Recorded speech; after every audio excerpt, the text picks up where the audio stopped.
expectations, black holes and revelations, and our hopes and expectations, black holes and revelations.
before my eyes, so scatters. I want to touch the other side, and no one thinks they are to blame. Why can't we see that when we bleed the same? I can't get it right.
progress into a dream.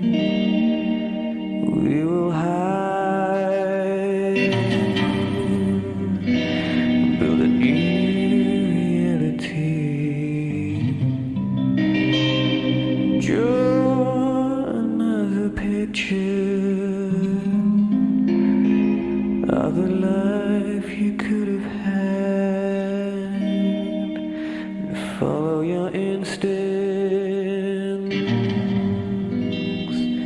and choose the other path. You should never be afraid.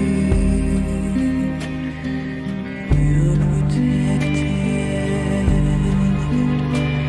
from trouble and pain. Whoa.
to make things right.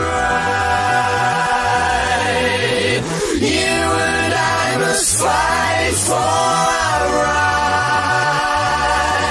rights. You and I must fight to survive.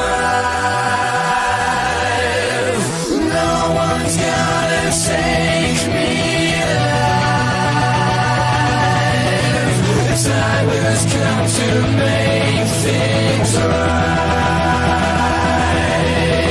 You and I must fight for our rights.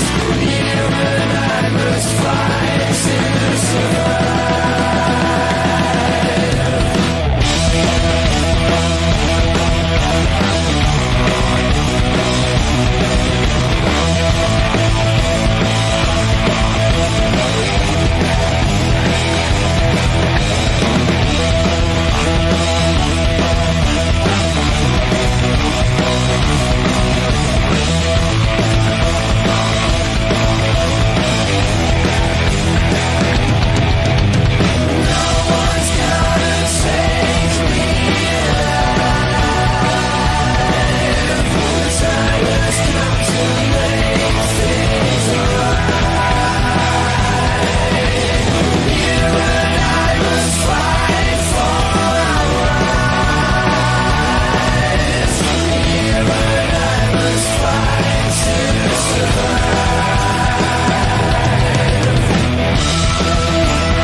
Trying to change the world, I'm a plotting scheme. Mario C likes to keep it clean.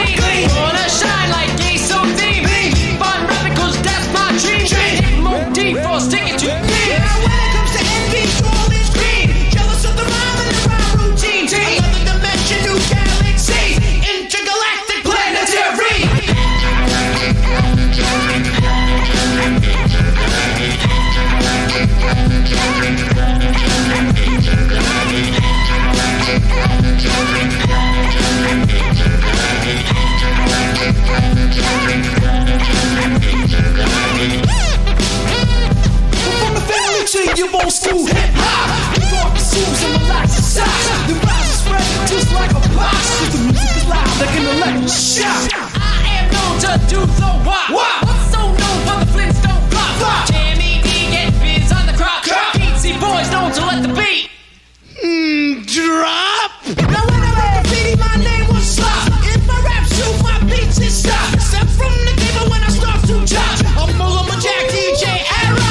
If you try to knock me, you'll get mocked. I'll stir fry you in my wok. Your knees will start shaking and your fingers pop like a pinch from the neck of Mr. Slop.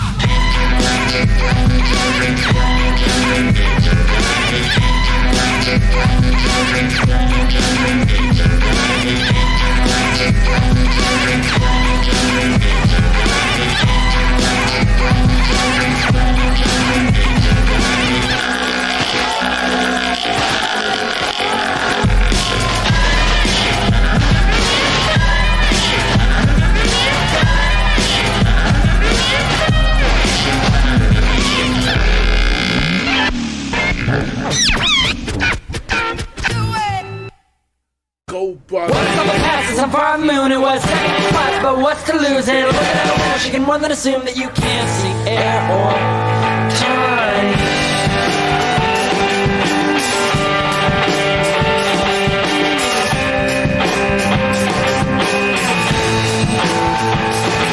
She's the only rocketeer in the whole damn place. They gave her a mirror so she can talk to your face. She's still got winning, but that's just the case with time.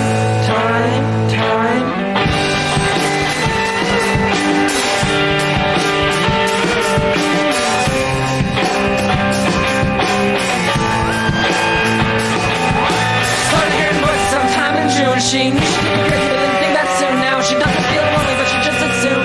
Try.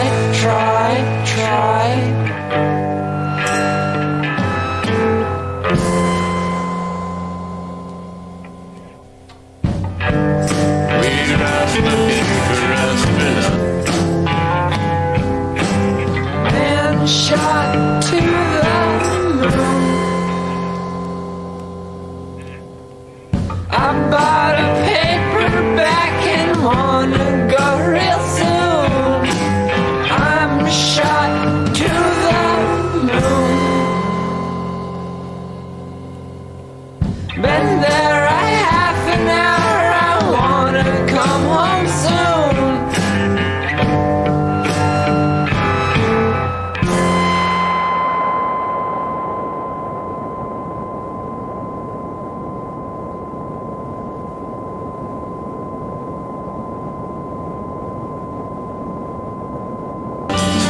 Looking for astronauts. We're out looking for astronauts. Looking for astronauts. A little too late, too late.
systems are vocally addressed.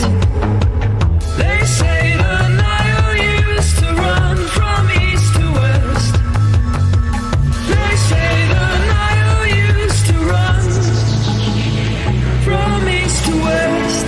I'm fine, but I hear those voices at night sometimes.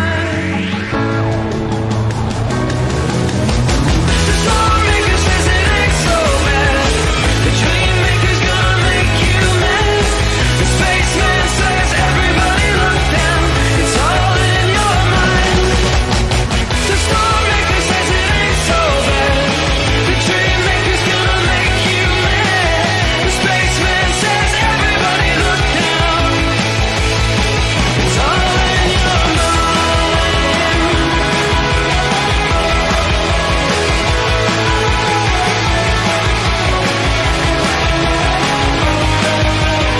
It's all in your mind. It's all in my mind.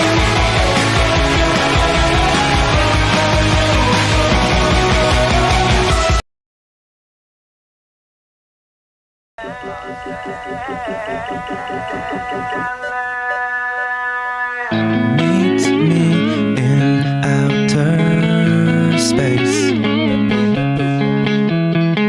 We could spend the night, watch the earth come up. I've grown tired of that place. Won't you come with me?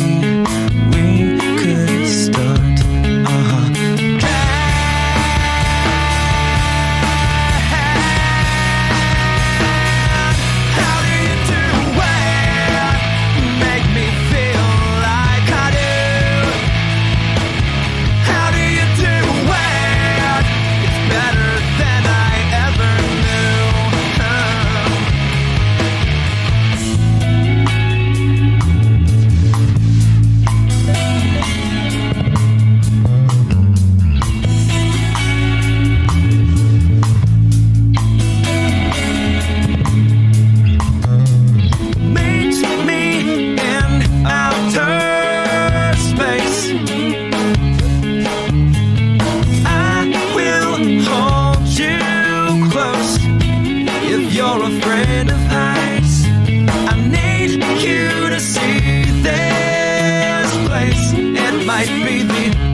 Marcy in the breakfast mess.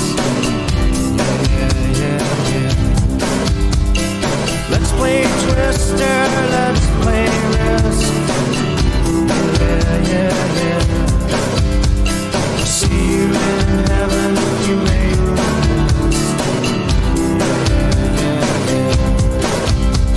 Now, Andy, did you hear about this one? Tell me how you locked in the pond. Andy, are you goofing on Elvis, baby? Are we losing touch? If you believe they put a man on the moon, man on the moon. If you believe there's nothing up his sleeve, nothing is cool. Moses went walking with the staff of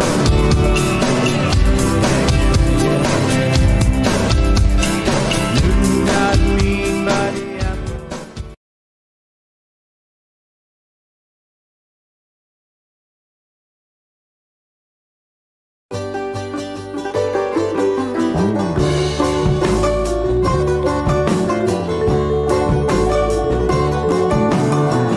Let me take you on a little trip. My supersonic ship's at your disposal if you feel so inclined.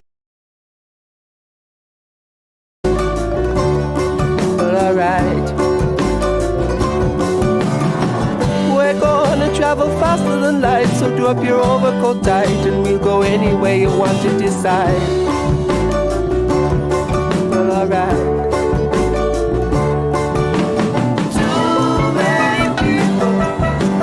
Side by side, got no place to hide.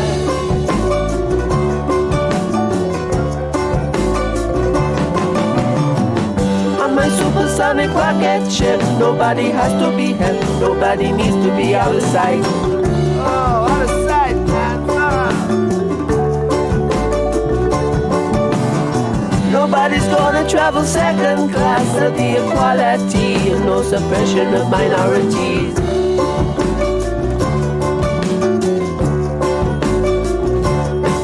We'll take this planet, shake it round, and turn it upside down. My supersonic rocket ship.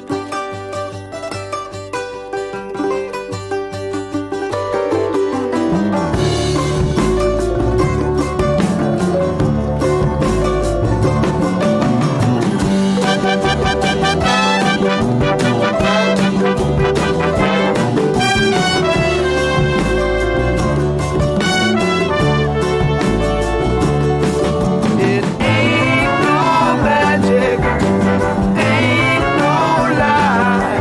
Your life's all out to cry. Up and down, round and round, on my supersonic rocket ship.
expectations, black holes and revelations,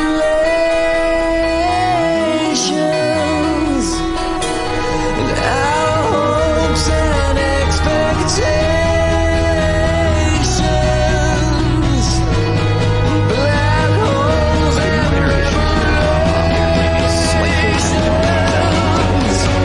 final checkouts, making sure that everything is on track for lift.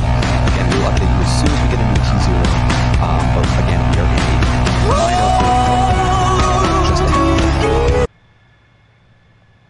a Exactly. And as mentioned, the window continues until 9:30 a.m. local time.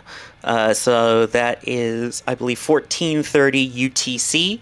So we still have about an hour for them to figure it out. And it is important to note that at this point, it is a hold, not an abort. So they have not called off the final attempt. There is still a chance they will go today. And the word that we are hearing now is that the hold is currently in place for final launch checkouts. That is the word from SpaceX, that they are completing final launch checkouts in this hold. So again, that does not tell us exactly how long this hold will be and at what point we will pick up the count. Apparently, we are being told that up to this point, they said they can hold for up to 15 minutes at this particular point right now. That is the word we are hearing from SpaceX themselves. So we have about 15 minutes for them to figure this out and perform these final launch checkouts that resulted in this hold. As soon as we hear anything additional, we will update you right away. Real quick, can you imagine like somebody out there that's like triple, quadruple, quintuple, however many times they would check the list, and then like actually pressing the button or just letting it go forward? It's not really pressing a button to launch the rocket, right? But can you imagine being that person? Going to interrupt you really quick. We have confirmation from SpaceX that it was a booster pressurization issue that has since been resolved, and at this point they are working on final purging on Ship 24. All right. Sorry to interrupt you there, Das, but yes, I can only imagine having to make that call.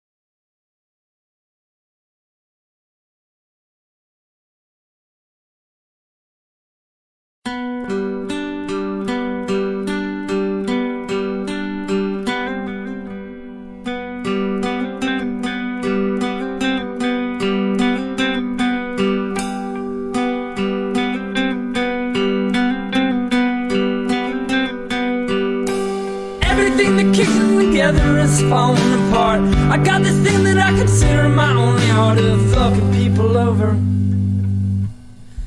My boss just quit the job, says he's going out to find blind spots and he'll do it.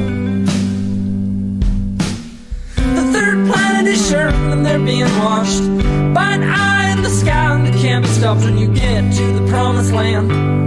You're gonna shake the eye's hand.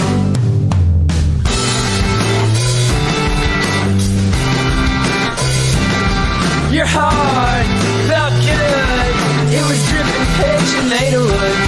And your hands and knees felt cold and land on the grass beneath. Well, outside naked, shiver looking blue from the cold sunlight that's reflecting off the moon. And baby calm angels fly around you, reminding you we used to be three and not two, and that's how the world began. And that's how the world will end.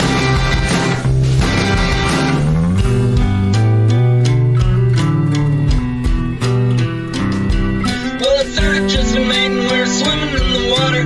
Didn't know then was that a son was that a daughter. And it occurred to me that the animals were swimming around in the water, and the oceans on our bodies, and another had been found, another ocean on the planet. Given that our blood is just like the Atlantic, and how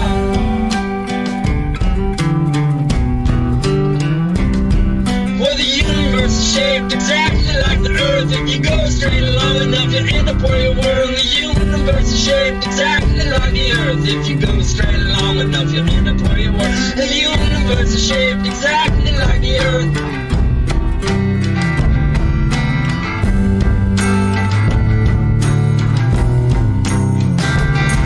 Your heart felt good. It was dripping pitch and made of wood. And your hands and knees felt cold and wet on the grass to me. What outside made you shiver looking in from the cold sunlight that reflected off the moon. Baby cold angels fly around you, reminding me we used to be three and not two in this house. And that's how.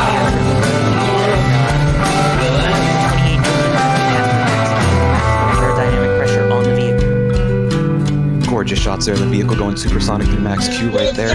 Beautiful shot card. Exactly. Again, this is one of the biggest potential stress points on the vehicle, and so far proceeding. And at this point, it is running on 28 of its 33 main Raptor engines. Vehicle continuing up. 6 engines have currently been out on this flight so far. The next major event would be... correction, 5. The next major event would hopefully be the separation of the first and second stages, the ship and the booster, and a potential boost back burn on that first stage. Everything that kicking together Vehicle is falling appears to be apart. turning. I got this thing that I consider my only art of fucking people over. There we go. There's another view. As of this point, it is continuing on the flight. Although it definitely appears that engines are out. The last confirmation is at least 5 Raptor engines are out. We can see the vehicle is seeming to rotate. Yeah, there appears to be a spin as the Raptor engines appear to continue to be firing.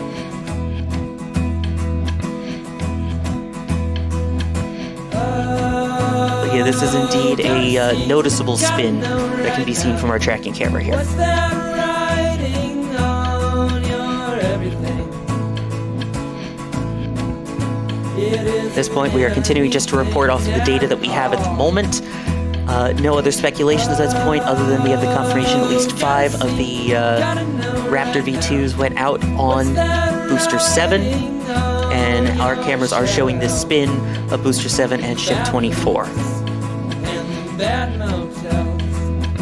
No one really cared for it at all. And again, a reminder, this is a test flight, so there is always the chance that something can go wrong. And that appears like the automated flight termination system has been activated. Vehicle's broken up there, ending today's test flight, but still a great load of data for teams to go through, without a doubt. Exactly. And again, that explosion that you saw is the flight termination system. We have confirmation that was the flight termination system that was ignited, destroying Ship 24 and Booster 7 mid-flight.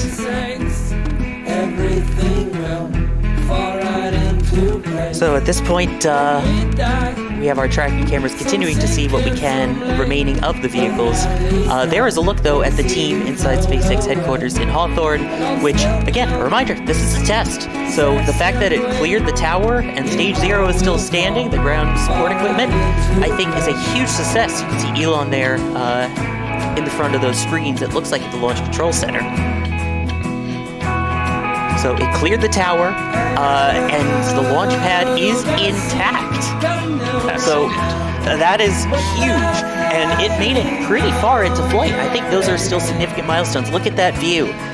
We have the fuel farm, the orbital launch mount, and the launch tower intact in one piece. That right there is huge. So even though we may have lost the vehicle, we have proof there that the ground support equipment can be saved, has been saved, and as a result will hopefully mean quicker turnarounds once they figure out what happened with this vehicle.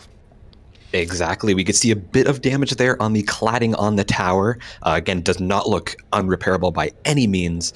So yeah, great outcome here. A lot of great data for teams to go through. And again, that was their primary purpose of the flight today, was just to gather some data. How does this vehicle perform? And undoubtedly, they have a lot of work to do over the next few weeks and months. Let's send it over to the teams that are down at Starbase right now for a reaction. I believe we have Adrian and Das on comms right now. What do you think of Das? Like forcibly on comms, that was the most Kerbal launch I have ever seen.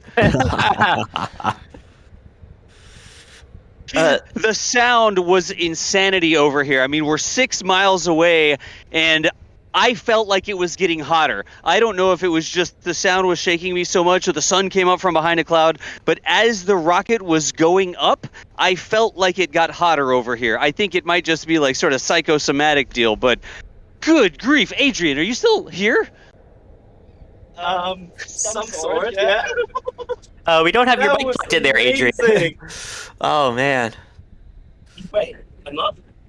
Having a hard time hearing you, although we did hear the part that says, "This is amazing." I am excited to hear your thoughts again, because this was your first ever launch, and it just so happened to be on the most powerful rocket on the planet. Yeah, I think I grabbed the wrong headset while I was a bit too excited. We got you now. Yeah, that was amazing. I still have to see like I think 500 replays before I understand what I'm doing. That was beautiful. Like the smoke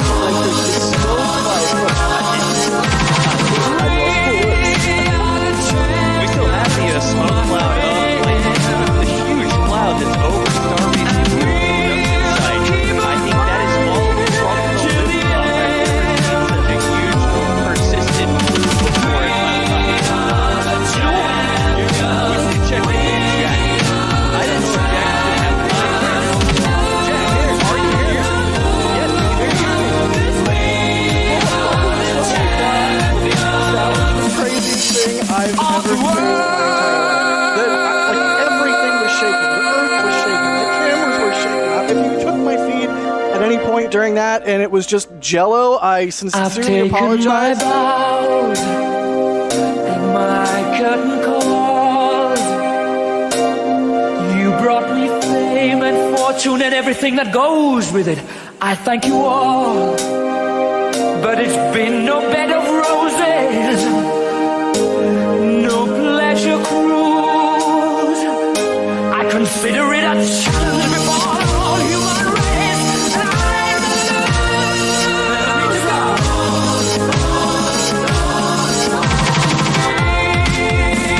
champions, my friends,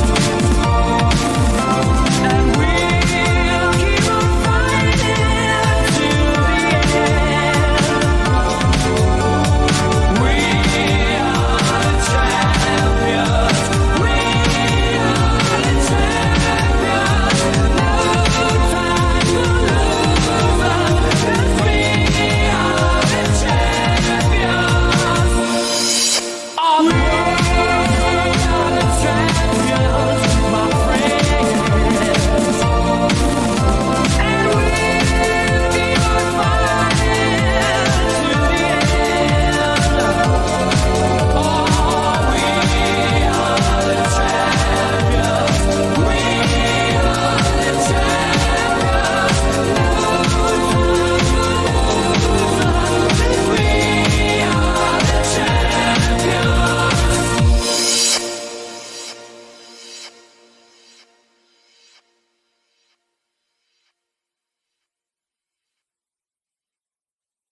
Next song. I didn't ask for that. You give me heart attack. I didn't want to care, and then I saw you there. Been working like a dog. I turned all my dreams off. I didn't know my name. I didn't know my name.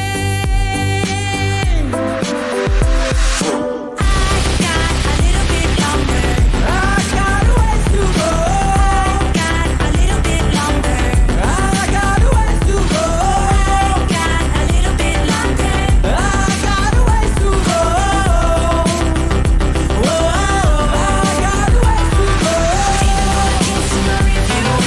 Even if I come just to hear you, even when I sleep all day, even when I sleep all day, even if I work like I'm times two, living in the back of the room just like we do, even when I dream all day. Don't wanna sleep tonight. You got me feeling right. I didn't know my name. I didn't know my name. I got a little bit longer. I got a ways to go. I got a little bit longer. I got a ways to go. I got a little bit longer. I got a ways to go. Whoa, I got a ways to go. Even when I can't see my review, even if I come just to hear you, even when I sleep all day, even when I sleep all day, even if I work like I'm times two, living in the back of the room just like we do, even when I dream all day, even when I dream all day.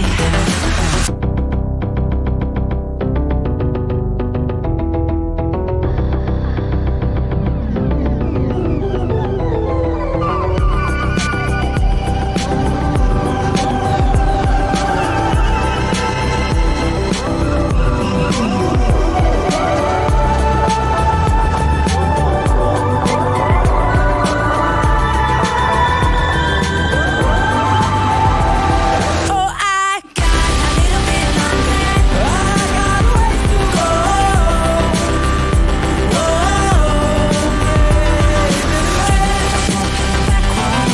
Even if I go out to meet you, even if I sleep all day, even if I sleep all day, even if I work like I'm times two, waiting for the day just to end so I see you, even when I dream all day, even when I dream all day.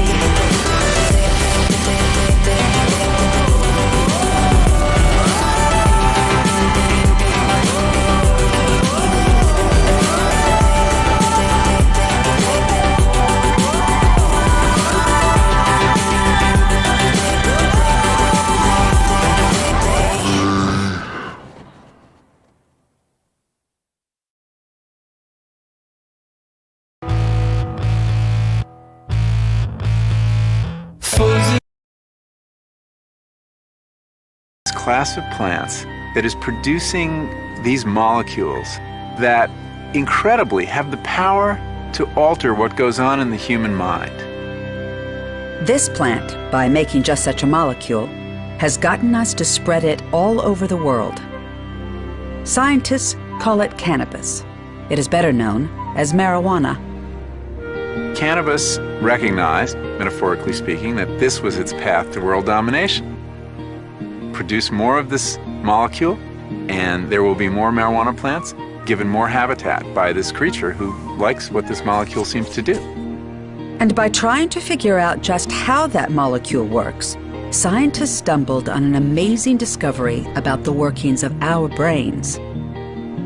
This plant has opened up this very fruitful path of inquiry into understanding how memory works, how consciousness works, how emotion works. We have unlocked this whole mechanism which we didn't know existed, and we would not know existed if not for this plant. Human beings are born with an innate drive to experience other states of consciousness periodically. I think you can see this in young kids who begin spinning at early ages. Amusement park rides serve the same purpose. There's an endless stream of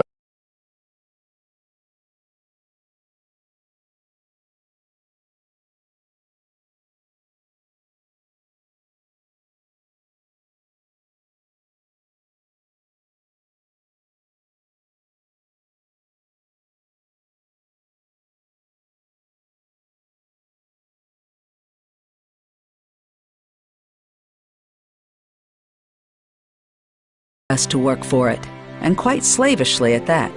If it's clever enough to cash in on a skill that every plant is born with, its ability to make chemicals. The genius of plants is really the arts of biochemistry. Creating these really interesting, complicated, original molecules. Some are designed to produce flavors. Others are designed to produce great beauty. And then you've got this class of plants that is producing these molecules that incredibly have the power to alter what goes on in the human mind. This plant, by making just such a molecule, has gotten us to spread it all over the world. Scientists call it cannabis. It is better known as marijuana. Cannabis recognized, metaphorically speaking, that this was its path to world domination. Produce more of this molecule, and there will be more marijuana plants given more habitat by this creature who likes what this molecule seems to do. And by trying to figure out just how that molecule works, scientists stumbled on an amazing discovery about the workings of our brains. This plant has opened up this very fruitful path of inquiry into understanding how memory works, how consciousness works, how emotion works. We have unlocked this whole mechanism which we didn't know existed, and we would not know existed if not for this plant. Human beings are born with an innate drive to experience other states of consciousness periodically. I think you can see this in young kids who begin spinning at early ages. Amusement park rides serve the same purpose. There's an endless stream of activities that can shift consciousness, everything from singing, dancing, having sex, jumping out of airplanes, and drugs are clearly one way of getting these experiences. People like to have that altered consciousness. I'm not saying that's good, but it's individuals seek it out. Marijuana seems to have made an evolutionary decision long ago that it was going to throw its lot in with human beings. From the plant's point of view, this psychoactivity is an attractive characteristic which has brought the plant great success. There's a lot more marijuana being grown today, and the reason is that humans like it. They like it because it gets them high. But cannabis can also get them locked up. There are about 750,000 arrests a year for cannabis possession. It makes it about third among all crimes. And so you've got 25 or 30,000 people behind bars at any one time for cannabis offenses. But marijuana still entices nearly 15 million Americans to smoke it every month. And nearly 100 million have tried it. To keep up with that demand, cannabis growers keep up with that plant's every whim, Yeah, we're gonna lose that tap, aren't we? Yeah, look at that though. pampering it That's like a phenomenal. spoiled child. Nice and healthy. We do anything it tells us to. If the plant says it wants something, we listen and we give it to it. And that's the whole thing. Listening carefully, and we're listening all the time and observing all the time. We work for them. This man and woman live in a state where growing marijuana for medical use is legal. We agreed to conceal their identities because they still risk prosecution under federal law. Yeah, that's a beauty. But whatever the legal risks, the horticultural challenges they face would be familiar to any farmer or gardener. It's a daily effort, and there are things like, oh, did we overnutriate the water? Did we undernutriate the water? Everything has really tight parameters, and we try to keep as tight as control as possible, but it's a battle. My associate is really the green thumb in this enterprise. And I've noticed that when she's not around for a couple of days, the plants know it. I mean, I'm not making that up. They literally know it. I mean, I almost hear them whispering, "Where is she?" They don't do as well, you know, they don't seem as happy. Strange as it may seem, these cannabis growers are part of a very long tradition. In every culture and in every age of history, an enormous amount of human energy has gone into the production, distribution, and consumption of psychoactive plants. The only society that we know of for whom there is no native intoxicant are the Inuits. And that's simply because nothing grows up there that they could use. In almost every society, one or two or a small number of intoxicants are accepted. And not only accepted, but their use is actively promoted. And the rest are condemned. But there's no agreement from culture to culture as to which are the good ones and which are the bad ones. So you have alcohol, which is an everyday drug used in our society, that has a taboo on it in Islamic society. And though cannabis is illegal in most places today, many cultures throughout history have tolerated it. From the time the plant was first discovered in India and China thousands of years ago, people have seen it as more than just an intoxicant. Long before the discovery of aspirin, cannabis was used as a medical treatment for relieving pain. Dealing with pain, you know, that's a tremendous part of human life. And it was a bigger part before modern times. We all did physical labor. We didn't have many painkillers. We didn't have antibiotics. And a lot of intoxicants, even if they don't diminish pain the way opium does, they take your mind off it. And that's very, very important. In 19th century America, cannabis was a popular treatment for conditions such as labor pains, asthma, and rheumatism. You could walk into any drugstore in America and buy tinctures of cannabis. Cannabis was included in all sorts of medical preparations, and it was legal. But everything would change in the 20th century when the plant got its new name, marijuana. The name came from Mexico, where cannabis was a popular intoxicant. In fact, Pancho Villa's rebel army sang a marching song about a cockroach who fueled himself with marijuana. Ya no puede caminar porque no tiene porque le falta marihuana que fumar. During the 1920s, many Mexicans immigrated to the United States, and some brought the custom of marijuana smoking with them. Cannabis was certainly more common among Mexican Americans and to some extent among African Americans in the 20s and 30s than it was among whites. I mean, you find it, you know, very popular in the music scene in New Orleans, very popular among African American musicians. The jazz world was really soaked in cannabis. The great Louis Armstrong felt marijuana enhanced his ability to improvise. Cannabis proposes this idea of time stopping, of being able to explore the present moment. Forget the past, forget the future, just be there and see what you can come up with.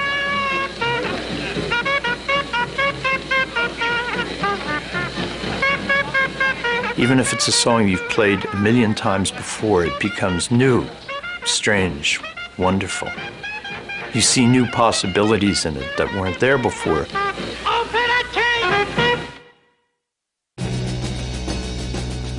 In the 1960s, use of marijuana soared. The drug had been illegal for more than 20 years. But that didn't stop an entire generation from embracing it. It was well suited to the spirit of that time. You know, every drug has its character, and cannabis's character is not about being hyper and working really hard. It is a drug that makes you not want to strive. It's about kicking back, listening to music. So it just kind of fit the spirit of the 60s. Marijuana seems to second the motion, no matter what the motion is. To many Americans, the fact that millions of young people were smoking marijuana threatened the very fabric of society. Those fears prompted the government to take action. Operation Intercept is designed to make it more difficult to bring marijuana into the country. Most of the marijuana was coming in from Mexico, and the plant soon found itself under attack. The weapon, a toxic chemical called paraquat.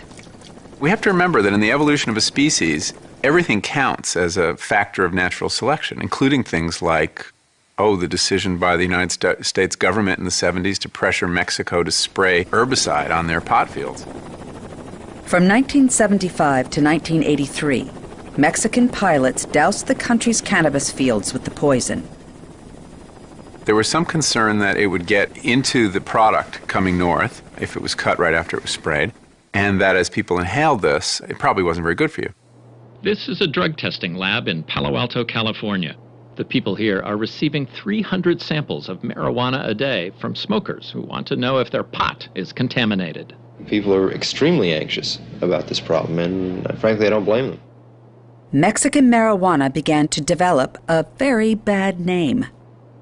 This had the unintended consequence of creating a domestic marijuana industry that hadn't really existed before. It was concentrated in California, Hawaii, and other states whose climate was favorable for the tropical plant. Once this American marijuana agriculture got started, it was very, very successful, and the government was kind of shocked to find one year that the total amount seized exceeded their estimate of the total size of the crop. And they realized, I think we're missing something. There must be a lot more marijuana out there. And indeed there was, all over the West Coast. The government dispatched helicopters to find the fields and forced the growers out of business. When local and federal agents raided this marijuana field in Northern California today, they found more than $50,000 worth of marijuana ready to be harvested. A task force is waging an all-out war against pot. So with the rise of the drug war, in a way, you've got a threat to this plant. And it's very interesting to see how the plant coped.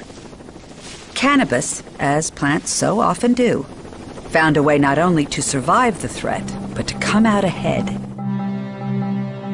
And what happened? Well, the growers and the plant adapted. They moved indoors.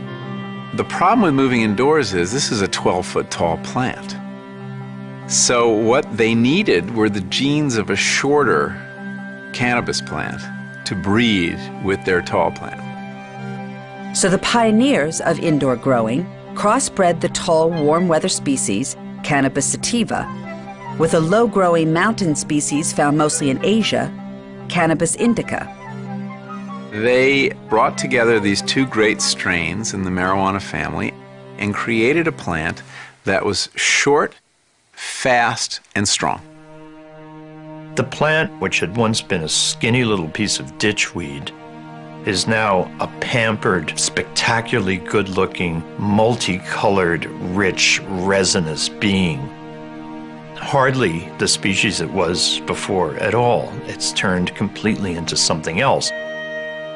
Nurtured by creative indoor gardeners, cannabis is now a far more potent plant than it was a generation ago. The key to that transformation was stripping away the rule of nature and replacing it with our own. It's an artificial environment, completely artificial. Everything about our natural world is unnatural. Everything. It's really like a super plant. In the natural world, the plants here would be 6 to 9 months from seed to harvest. That's just simply inefficient. You couldn't justify an operation with such a slow turnaround. So instead of 6 to 9 months in my world, these plants live their entire life cycle in 90 days. To get them to do that, the plants are subjected to precisely controlled amounts of nutrients, water, and light. They are under lights that are blindingly bright, thousands of watts, 24 hours a day. And these plants are just like soaking up this light. They love it. I mean, they're just bathing in light and growing so fast, you can almost hear the creak of their cells as they stretch and divide. All that light generates a tremendous amount of heat. If I didn't have air conditioning and air circulation and ventilation fans moving the heat out of that room, these plants would cook in a matter of hours. It's so complicated, we're not smart enough to do it. We have to have a full-time electronic nanny watching the plants all the time. So these aren't normal plants. These are super hypered plants that are right on the edge at all time. It's not just a quicker harvest the growers are after, but a bigger bud and a stronger high. To achieve that, they interfere with a natural process. Female marijuana plants produce a sticky resin that catches the pollen that male plants produce. That resin is highly psychoactive. To trick the females into making more of it, the growers keep male plants exiled from the grow room. So, in essence, what you're seeing is extreme sexual frustration. This is a room full of women who are looking for some guy to come by and give them some pollen so they can create seeds. And they try harder and harder as time passes, and the more unsuccessful they are, the more the production of the resins that is intended to attract pollen increase. And that increases the psychoactive elements of the plant. They are the best gardeners of my generation. I realized at a certain point. You know, the best gardeners of my generation are not hybridizing roses, are not, working with orchids. They're working with this incredibly valuable, incredibly interesting plant called cannabis. If this turns into anything good, though, look at it. I mean, this is how thick the stalk is when it's just gone to bloom. It's got a beautiful shape. It is nice. I mean, think about it. This thing's a weed. It's a weed. It's a weed that's worth, in the open market, like, $6,000, $7,000 a pound. Pretty good for a weed, huh? But cannabis only fetches that price because of that one particular molecule it makes that gets people high. Its name is THC, and it was discovered back in 1964 in a lab in Jerusalem by chemist Raphael Meshulam. Cannabis had not been well investigated, which was strange. After all, it was being used illegally or illegally by millions of people, and yet we didn't know that much about it. So I thought it's a good idea to look at it again from a modern point of view. In the lab, Meshulam and his colleagues broke cannabis down and zeroed in on the chemical components that might be causing its effects. We isolated about 10 compounds. Surprisingly, out of the 10 compounds we isolated, only one, which now is known as delta-9 tetrahydrocannabinol, in short THC, only one causes the well-known high.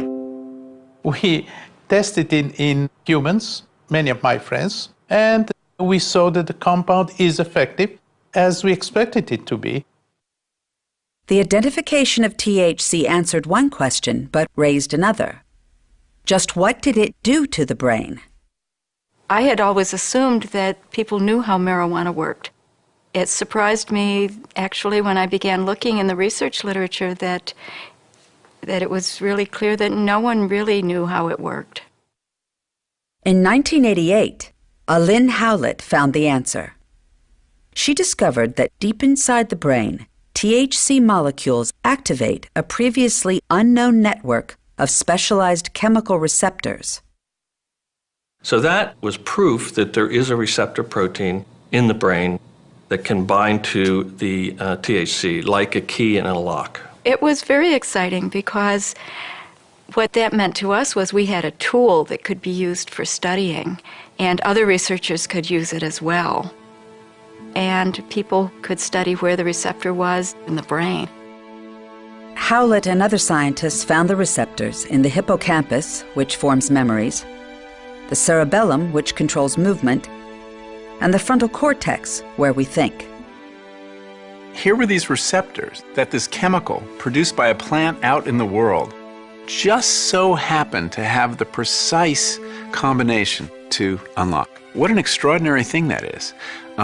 Is that why that receptor network existed, so that people could get high? We don't have those receptors just so that people can get high smoking pot. Receptors are developed in neurons so that they can communicate with a chemical that the body makes. So that was the logic behind going in and trying to extract a compound in the brain that would act just like marijuana did. And in 1992, proof came that the brain does make a compound very much like THC. It was discovered by none other than Raphael Mechoulam, who named it anandamide. We call it the brain's own marijuana because the compound that is made by the brain, anandamide, shares all the properties in terms of at the receptor level and cellular level that THC has. It turns out that when anandamide is released in the brain, like marijuana, it affects such basic things as appetite, pain, and memory. And it plays a critical role in a sometimes underappreciated mental function, forgetting. When I first heard that, it didn't seem adaptive to me to have a drug for forgetting. Memory, we understand, has great survival utility. You learn that that's a poisonous mushroom or that's a dangerous animal, and you stay away and you remember that. But why would forgetting be adaptive? And I asked Mechoulam this question, and he said, well, tell me, do you really want to remember all the faces you saw on the subway this morning? Forgetting well is almost as important as remembering well. Forgetting is about editing. It's about taking the flood, the ocean of sense information coming at you and forgetting everything but what's important. So life is not just about accumulating new memories. Memory can cripple us too. You have soldiers returning from war zones that are traumatized by experiences that, in effect, they can't unlearn. So if you could help them unlearn that, essentially a productive kind of forgetting, either with a drug or some other kind of regime, that would be incredibly useful.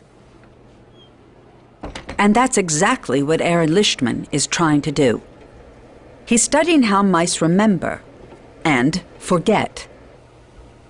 First, he trains them to find an underwater platform. The mice are natural swimmers, but they're looking for a way out. They swim all around the perimeter of the tank. They're swimming, swimming, swimming. Sometimes they bump into the platform by mistake and they climb onto it. Other times they never find it.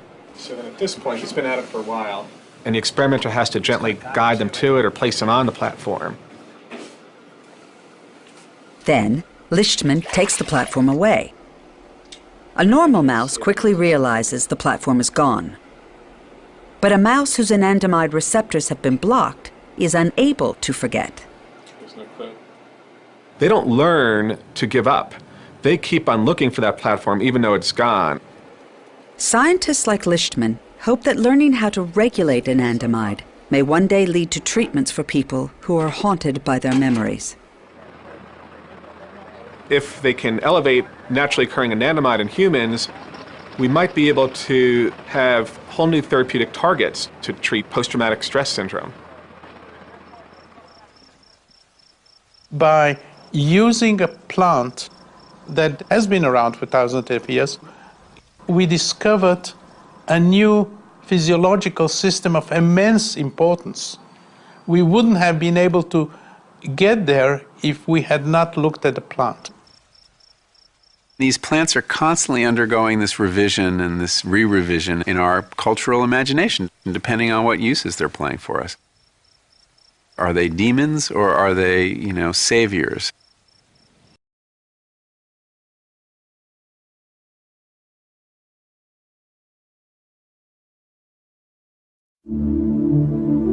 Exploring the endocannabinoid system.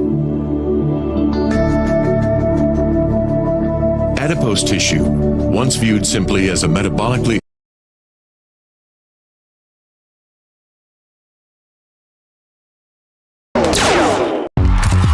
It's time for Laser War. Pick your side. From the makers of Zoomies and the Techromancer, Flow Rider, comes Beams.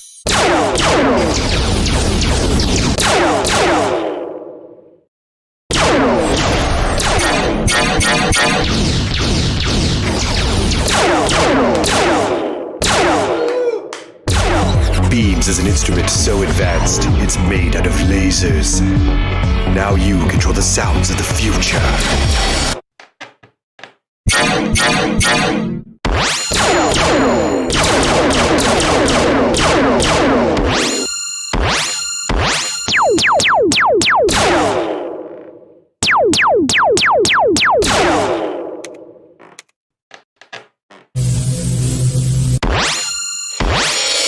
That's not all.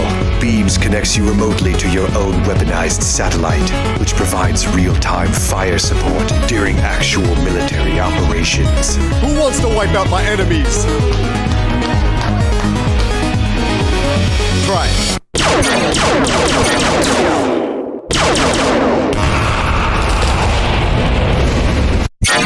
Yeah.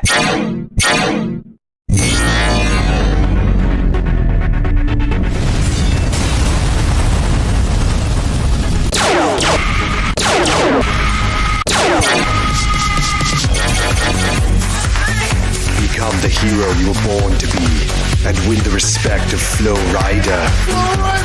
Beams. Destroy the dance floor with lasers, while you destroy our enemies with lasers. Warning. Using Beam's advanced laser technology instrument may result in elevated radiation levels, low sperm count, memory loss, and the destruction of non-exempt human lives.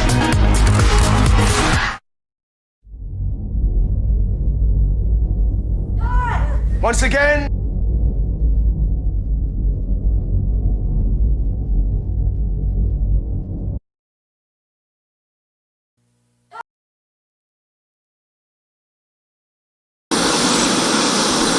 Do you need shots of ordinary people doing things for your next commercial? We got that B-roll. We got that B-roll. Two men pointing at an office file? We got that B-roll. Bored man flipping through channels? We got that B-roll. Angry man in traffic? Yeah, we got that B-roll. What do you want him to wear? Casual? Upscale casual? Business? We got that B-roll. Why does he look so upset? Maybe he's late for work. Nope, he's at work. He's a B-roll actor. Happy couple walking on the beach? We got that B-roll. Want that happy couple to kiss? No problem. Want him to get a little fresh with the lady? Done. Hey, you two, cut it out and stare at the ocean so I can get B-roll of that. That's better. What a nice view of the ocean. That's B-roll of the ocean. Think that's all the B-roll we got? Not even close. Overwhelmed man trying to pay bills? Yeah, we got it. Frustrated man looking for a job in the paper? You know we got it. And lunch meeting success. Hey, look, that's me. I like my B-roll so much I'm in it. Kirk Gibson hitting a game-winning home run in the '88 World Series. No! That's too specific. That is not B-roll. Doctor talking to smiling patient. We got that B-roll. Man having trouble sleeping. Got it. What's his problem? He doesn't like being in B-roll? I was just in some B-roll and I loved it. The sneezer, backache, headache, and depressed woman touching a wall. Why is she touching the wall? I don't know. That's what depressed people do, right? Don't judge the B-roll. Listen, we got all that B-roll and thousands more. So come on down to our B-roll warehouse. Just kidding. That's B-roll. I fooled you, see? That's how good our B-roll is. We got that B-roll. We got that B-roll. You know we do. To order your B-roll, call 1-800-BBB-ROLL. That's 1-800-BBB-ROLL. Call now.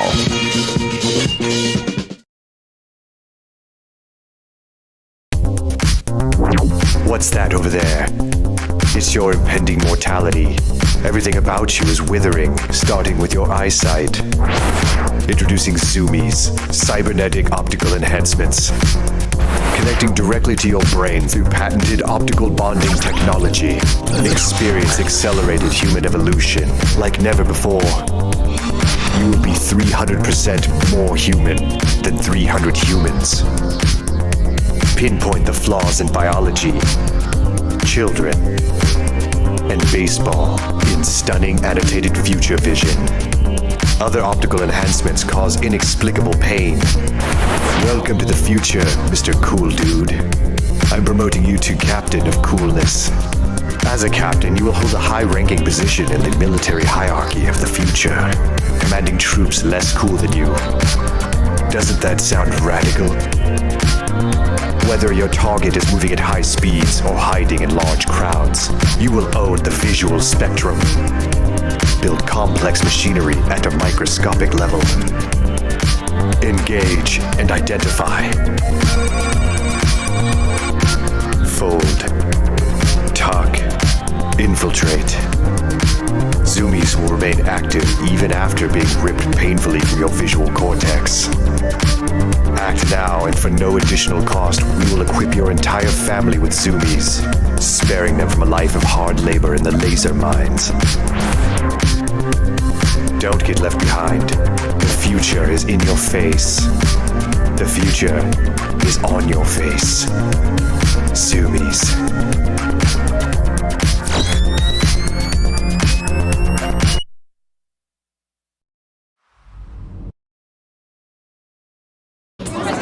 Good afternoon. Before we get started, I just want to acknowledge that the land this stadium was built on was originally occupied by some low-rent apartments that we eminent domain to build this stadium. Thank you. First question.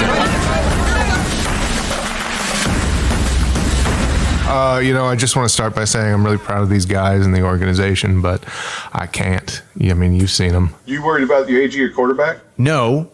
We have teleprompters and handrails.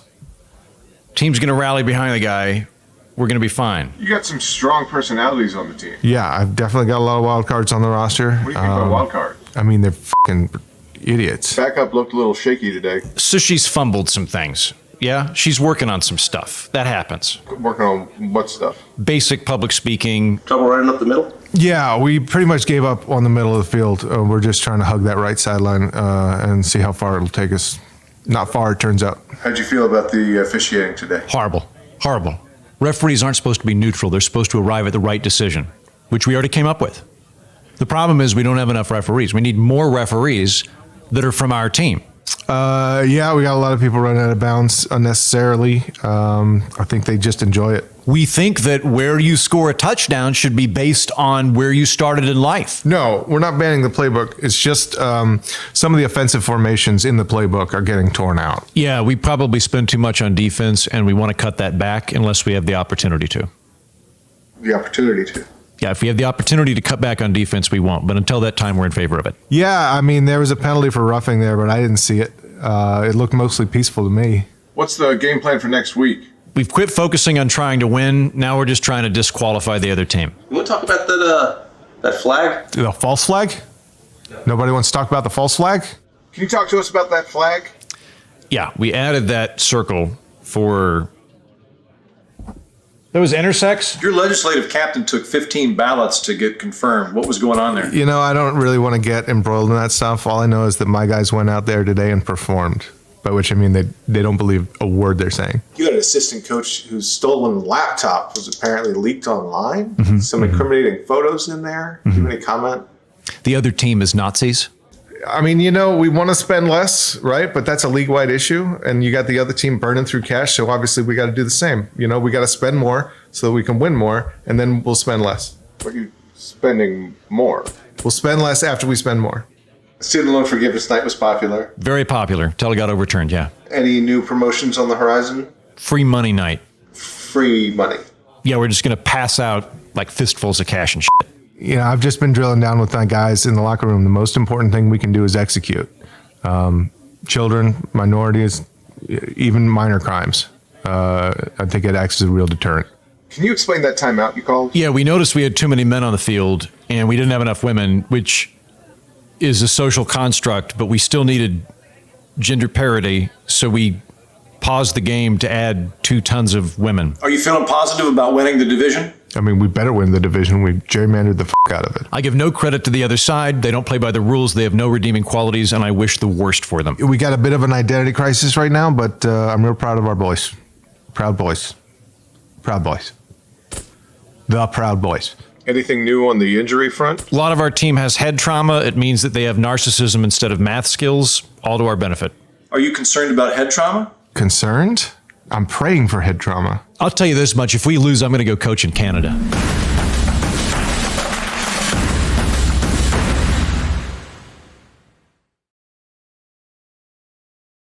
Hey! Do you want to feel so energetic? Try Power Thirst. Energy drinks for people who need gratuitous amounts of energy. With all new flavors like chocolate. Chocolate energy. It's like adding chocolate to an electrical store. Sound the alarm. You're gonna be uncomfortably energetic. What's that? You want strawberry? Well, how about rawberry? Made with lightning. Real lightning. Sports.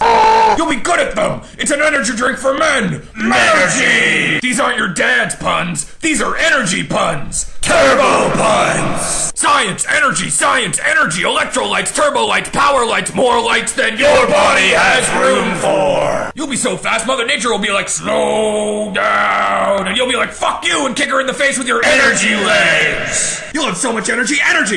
Just running all the time. Power running, power lifting, power sleeping, power dating, power eating, power laughing, power spawning babies. You'll have so many babies. 400 babies. Give chocolate to your babies and they'll be good at sports. Make your babies run abnormally fast. They'll run as fast as Kenyans. People will watch them running and think they're Kenyans. They'll race as fast as Kenyans against actual Kenyans, and it'll be a tie and they'll get deported back to Kenya. Hey, go with the sure thing. Don't gamble on your energy. Snake eyes. Try Power Thirst, the energy drink that will make you sword. Do you need shots of ordinary people doing things for your next commercial? We got that B-roll. We got that B-roll. Two men pointing at an office file? We got that B-roll. Bored man flipping through channels? We got that B-roll. Angry man in traffic? Yeah, we got that B-roll. What do you want him to wear? Casual? Upscale casual? Business? We got that B-roll. Why does he look so upset? Maybe he's late for work. Nope, he's at work. He's a B-roll actor. Happy couple walking on the beach? We got that B-roll. Want that happy couple to kiss? No problem. Want him to get a little fresh with the lady? Done. Hey, you two, cut it out and stare at the ocean so I can get B-roll of that. That's better. What a nice view.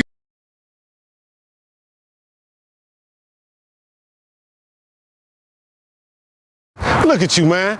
I see you sitting on the couch about to roll up that big old ball of nasty ass, sticky ass, stimmy ass Strebo. Ugh, that shit is weak. Watching Maury Povich. Hey, which bring me to thought. Bitch, I'm not the father. Angie, Tammy, Renee, Felicia, me, Michelle, and the little bitch Fifi, stay on 59, bitch. I'm not. I wore rubber that night. Everest College is accredited by the West Coast Commission of Non-Accredited Schools. You can learn anything. They got courses in whatever you want to know. Criminology, plumbing, dope chopping, dope cooking, weed transporting, anything. Even if you want to go on the other side of the law, you can learn some shit. Hey, what's that shit like when you like a junior lawyer? Nigga, you mean paralegal? Yeah. Oh, smart ass community college nigga like that. Don't you want to do something with your life? All you do is smoke Strebo all day. You don't take care of your kids, nigga. Bitch, you strip all night. I'm studying gynecologist. Yes, ladies, I specialize in ovarian observations. And your boy do free pap smears and mammograms on the 1st and 15th. Enrolling in Everest, up my pimp game 2,000%, nigga. There's some cool bitches at this motherfucker, and check this out. They all got low self-esteem. You got cool ass black broads, busted down snow bunnies, white stringy hair, dog smelling bitches and shit. You got some motherfucking cool ass Latinas with nice asses and lips and titties that's ready to fuck. Me llamo es el verga de puro. Yo tengo más grande verga de todos. You remember that bad light-skinned bitch Sierra from the commercial? The one that kind of looked like Felicia Keys? Your boy fucked that bitch, nigga.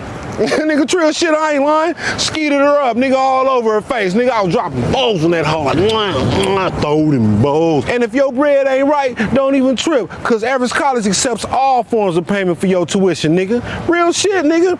WIC, EBT, food stamps. My nigga, if you really about your grinding, if you really about your paper, my nigga, you can get your motherfucking bachelor's degree in 3 months, nigga. You too can aspire to make minimum wage one day, pimping. Fuck the University of Phoenix, nigga. I'm down with Everest, nigga. Everest, nigga. Everest, nigga.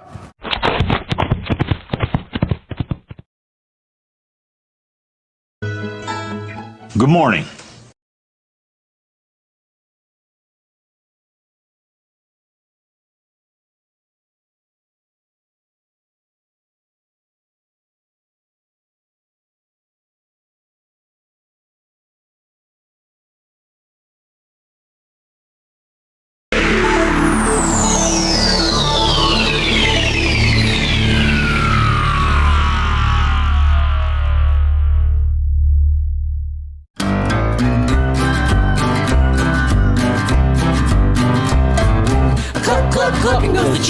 Chicken is chicken is my favorite food.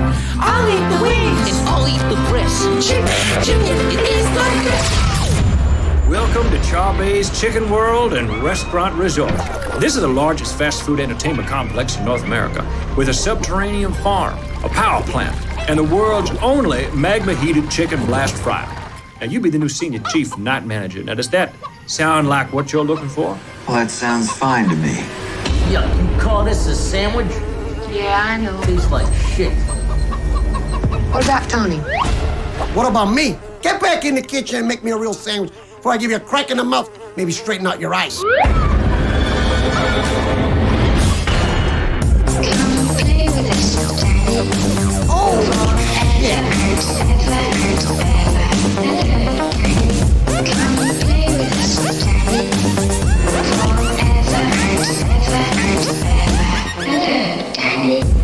Daddy, let's get the hell out of here.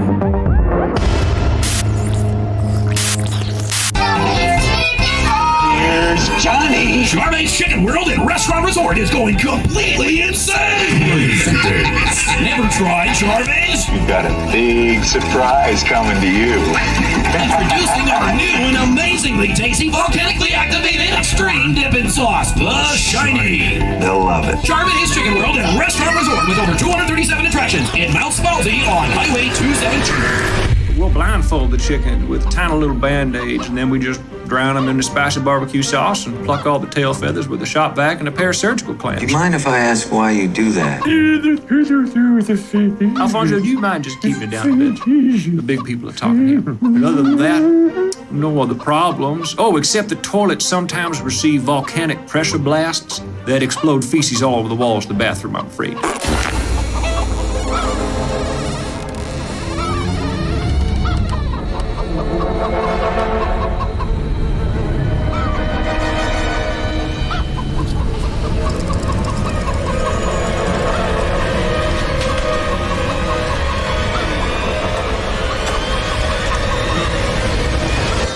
Hello. The volcano sauce pressure tank is located in room 237. So we gotta go into room 237 and take out the volcano sauce pressure tank. Room 237? Yeah, room 237. 237. Am I not speaking clearly? You just gotta go in there and distract that big crazy chicken so me and Tony can plant the explosive. Who's Tony? Who the fuck am I? Who the fuck are you, you green-ass piece of shit? Torrance, hello! How are you? Okay, would you like to try the new experimental sauce, the Shiny Volcano Sauce? I'm awfully glad you asked me that, Lloyd. Well done, okay, listen up. We have a spicy, a super spicy, tasty spicy. We have a super shiny spicy, and we have a super duper shiny spicy suicide sauce. Hey! It has the essence of a real legendary volcano right into the inside of the Rage Rum! Rage Rum! Rage Rum! Oh, sorry, I meant burger. I'm dyslexic, didn't I tell you? Okay, check. Ever since we've moved here, you've been acting more and more like a chicken. Too much pressure. The volcano sauce pipes is gonna blow.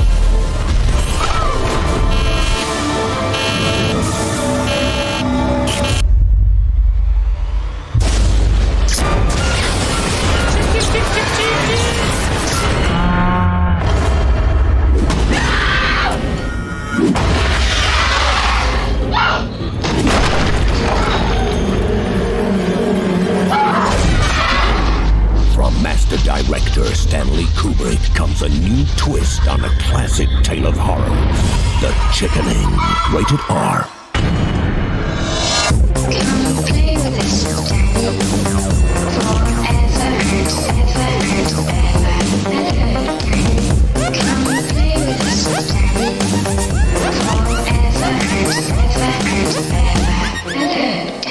Here's Johnny.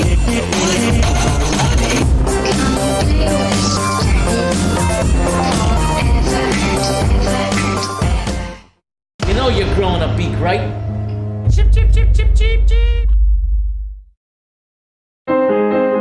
For-profit online university is changing the game for everyone. FPLU is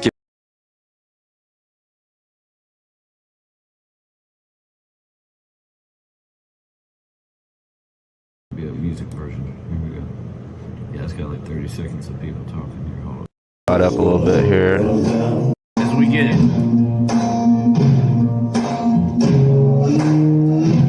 You can run on for a long time. Run on for a long time. Very good, sir. For a long time. Sooner or later, gotta cut you down. Sooner or later, gotta. This guy doesn't miss a beat. Very good, sir. Tell that long-time liar. Go and tell that midnight rider. Tell the rambler, the gambler, the backbiter. Alright, we gotta get caught up a little bit here. We're tuned in on the Fat Boy Slim. Getting back to that Fat Boy Slim here.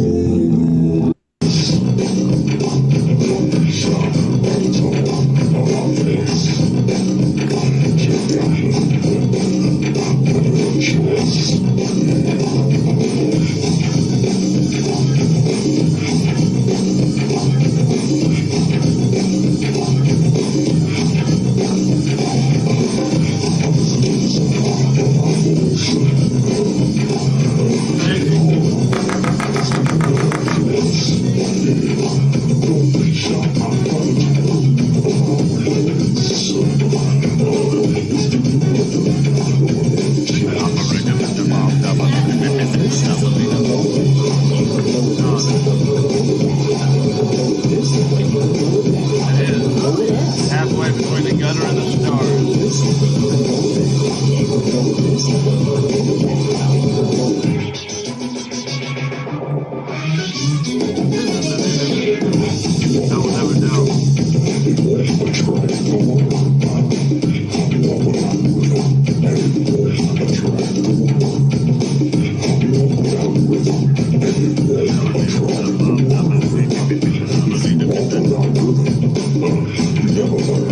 all right.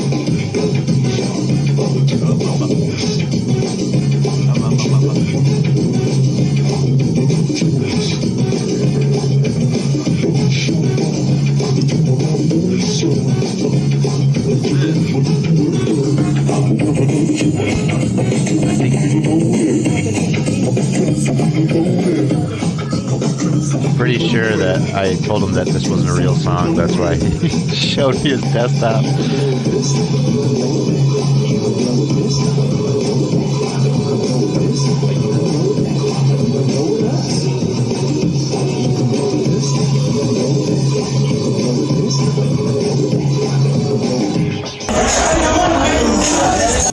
About to sound like a remix of a lot of things.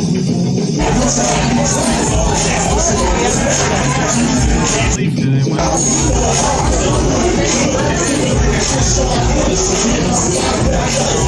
Appreciate the courage.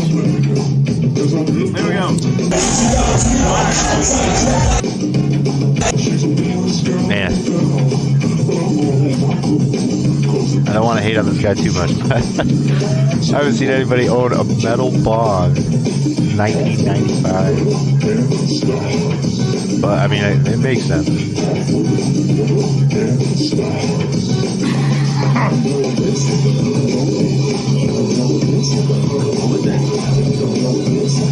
Ooh, the lighter flips. Oh, fail. I mean, this guy is serious. Ooh, hack a lighter? You guys practice this shit?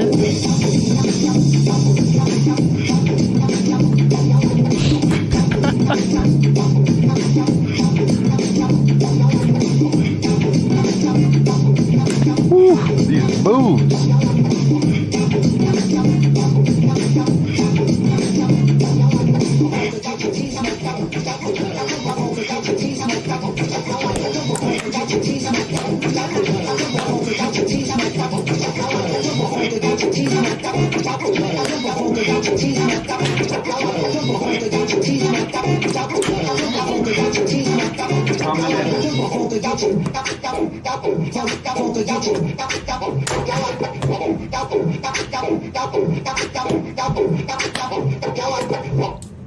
That is the weirdest hobby I've ever seen in my life. Oh my god.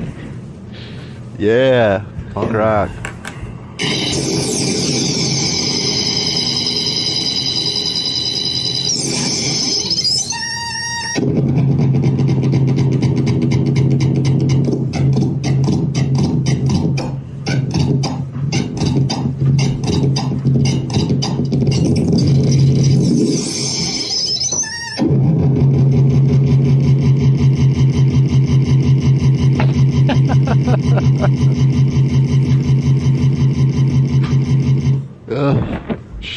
shit.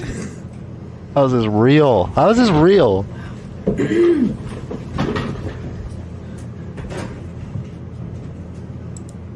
All right. Maybe we should get caught up here. We'll catch.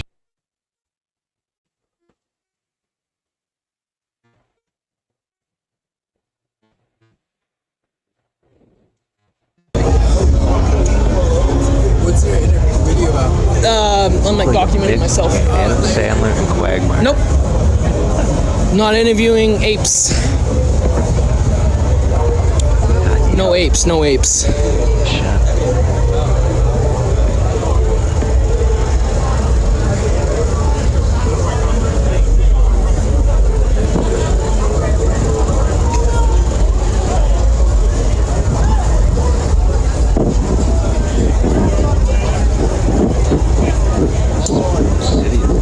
Miami, you think?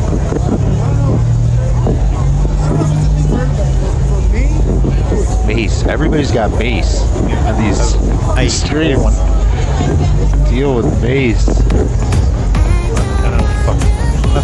What the fuck is wrong with America? Introducing Corn Cob Crust from Little Caesars. Made with hearty American-grown corn, ooey gooey cheese, and a 2-liter bottle of liquefied butter. It's the crust the world craves. You're welcome, America. Pizza. No, it would appear it's not. That one fucking pizza comes with that 2 liters of fucking clarified butter. Like, No, what the fuck? They charge you extra for the dips. Oh, those bastards charging you extra for the fucking 2 liters of butter. No, 50 cents for a packet. It's about like a couple No, ounces. this thing has $100 for that butter. Like, Yeah, it says comes with a 2-liter bottle. 2 liters of liquefied butter. It's probably one of those. It's probably one of those. Oh, okay. I don't see anything on their website about it either, though. So we serve food, but like it's $2 worth of chips for like $400, just so we say we serve food. Kind of pizza. Like this pizza's going to set you back $150. Fuck you, don't order it, and if you do, you're retarded. Well, it's not real. Well, you could always use it to grease up before you go out on stage. So Sean's saying it's not real. So I feel like this is meant for April 1st. Is this not real? Look, I would not put anything past them. Yes, Australians are knobs with butter. Yeah. How butter, but if you're not going to, dude, how would you make a corn cob pizza? They fucking show you. Dude, you know how expensive? You know how expensive butter is? It's now $5 per 500 grams. Really? On average, yeah, that's about how much normal pack of butter is. I'm glad I got you laughing. Do you mean butter or no, like the actual spread? butter? The a block of butter. It's about $5. It's about actually $100 grams. I've just noticed this. Thank you. Sean is right. This is fake. Product availability dependent on hypothetical corn supply chain. $3.70 for salted butter from Coles, 100 grams. You got 250. Sorry, 250 yes, grams. I got. Thank you, Sean. Yes, I got. But the organic milk's gonna be extra. Salt butter in 2 liters. Can you imagine 2 liters of that shit? That'd be expensive as fuck. Yeah, fucking great though. The actual blocks of butter. It'd be more than 2 kilos of butter because you gotta clarify that shit. So, yeah. Yes, Little Caesars trolled the shit out of me. I blame Ron. Was we wanted our flights a week early, and we wanted he got some extra whatever it was to kind of cover it because flights are pretty cheap once you get over there. So so it being a week early, we all went in and changed our rival cities to cities that were close to Liverpool but not Liverpool. And so the boss, he says to everybody, he goes, okay, everybody change your arriving in Paris. And everybody's Paris. Get to me and Nene, where I'm like, Amsterdam. So me and Nene went to Amsterdam, bigger than hell, for 7 days. I booked the cheapest room in the red light district. Turned out to be the best room in all of Amsterdam because it's right in the red light district on the corner and you'd go up to the 3rd floor, and we were on the top. And the building leaned so much, you were leaning out over basically the red light district. You see all the shenanigans going on. Shenanigans. We went in there, man. After 20 hours of flying, me and her got in there, walked into. Oh, the story's killing me, bro. Let's get some music. Cafe we could finally get to. And I told the lady, I said, give me the strongest thing you got. First time in Amsterdam. She said, you should never say that.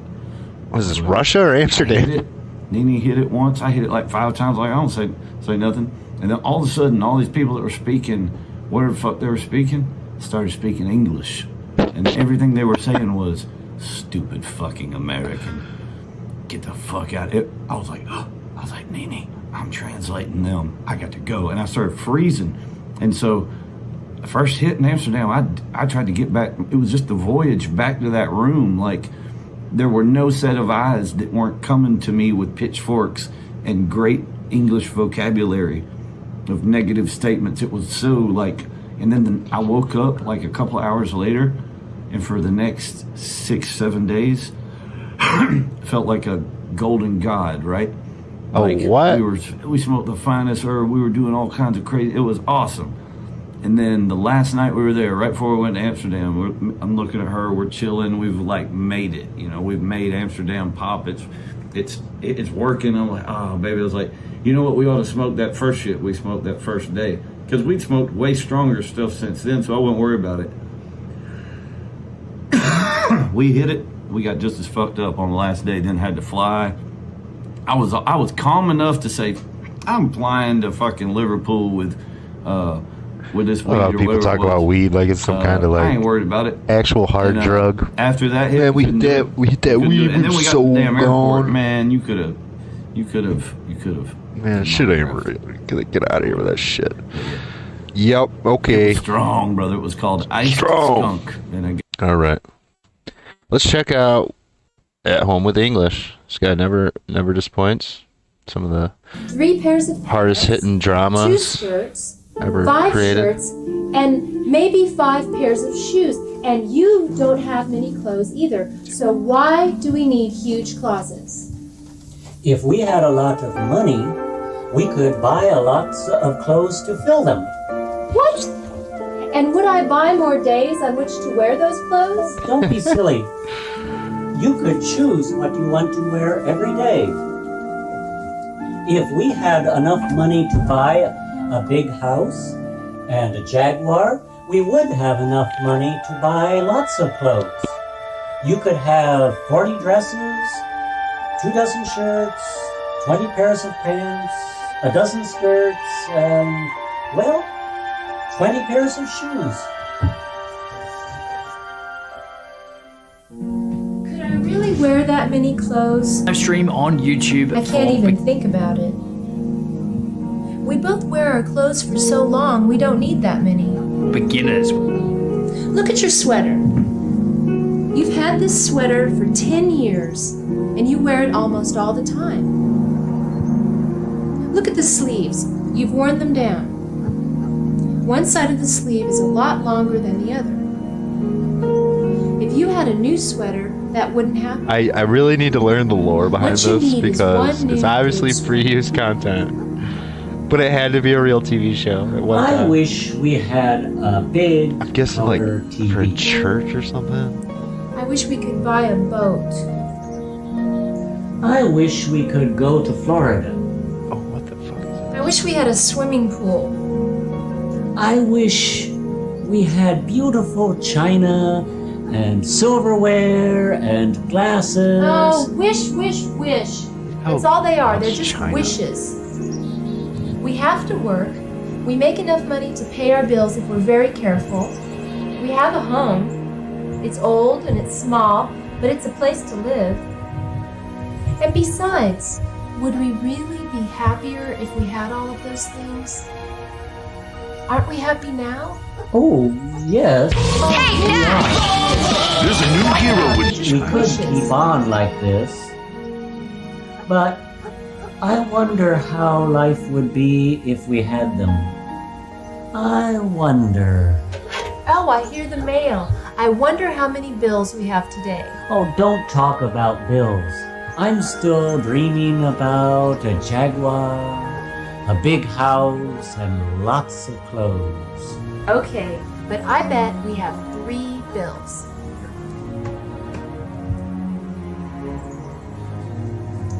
Well, I guessed 3 bills, but there are only 2 here. There is a gas bill, there is a credit card bill, and there's a letter from a lawyer. Do you think this could be a bill? We haven't hired a lawyer. We couldn't hire a lawyer. Because if we hired one, we couldn't pay him. Could somebody be suing us? Why would anybody want to do that? First of all, nobody has any reason to sue us. And second, if anybody did sue us, they couldn't get any money from us because we don't have any. You're right. Why would a lawyer send us a letter? Could he be advertising? I don't know.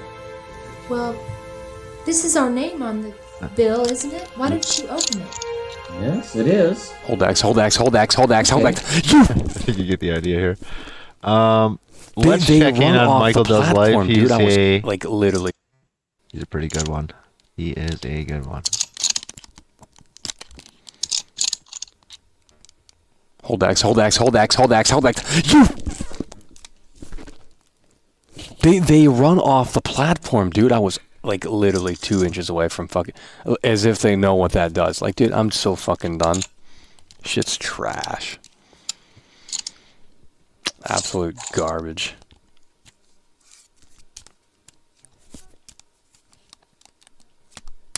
You can't do it like the old game where you just wait until they go right on it and then hit it. Because every time you hold it, they run away from it. So I think you have to fight them on there, and then that's just what you're going to have to do here. It's really weird how he holds his We're going to have to game controller. Fight him. Actually, you know what I think? I'm going to do it right now. Yep, that's what we're looking for right there. Boom. 1 down. Damn. Right into the lava. Well, they have lava there. Oh my god. Oh, it's Terminator. Terminator 2. Okay, we got one of them down. This fuck's gonna be he's got armor on, dude. Gary from the vault donated He's not $10 through Super Chat. Spoiler alert, Luis dies after you have a threesome with Ashley. No. Turns out the movie Teeth was an inspiration for the remake. I bet. So, fuck. This guy's playing Resident Evil 4 and not even showing us? What the fuck? Yikes. This guy's got armor on and shit, dude. Wasting ammo with this guy. And Saturday night is a treasure trove for the internet's worst streamers. I can't even tell what that's doing. Literally jack shit. I don't even know where to start here. Where the hell's Luis? So much. Where's Luis? He's gone. Where the fuck Luis go? Oh, he's throwing the dynamite down, bro. What the fuck? And some bread. He's throwing the dynamite down, baby. Let's go. Wait, what? Oh. Throw me the dynamite, dude. What the fuck's this shit? Luis has got like dynamite, but he's not throwing it to me. We gotta check out Airsoft Fatty, he calls himself. This guy looks great.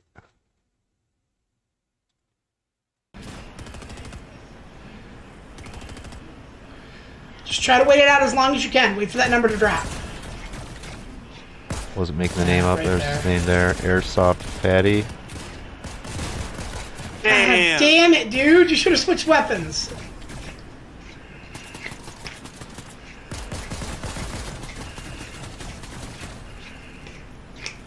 You want to return to lobby real quick? Apparently I just got a bunch of shit. Am I gonna lie, Chris? I had to mute you, bro. I could not listen. Doug says, did it work? What? What do you mean by did it work? I couldn't focus. My ADHD was too much. What? What did you do? Sorry, see. There's too many It is footsteps, slow churned okay? ice cream. None of that fast churned bullshit. We're talking real slow. Just look at that. You can tell how slow that was churned. Now you might be asking yourself, just how did they get that ice cream to churn so slow? Well, get in close, because I'm gonna tell you a secret. We start by going to the jungles of South America, where we stalk and capture a baby sloth, famous for being the slowest and most docile of all God's creatures. Then we ship that sloth on a slow-moving barge all the way back to Newark, New Jersey, where we strap it to a Conan wheel and dose it with ketamine, a powerful horse tranquilizer. There it spends the next 3 days of its short life, spinning that wheel and churning up a single pint of our finest ice cream. We're talking one sloth for every pint of ice cream. Whew.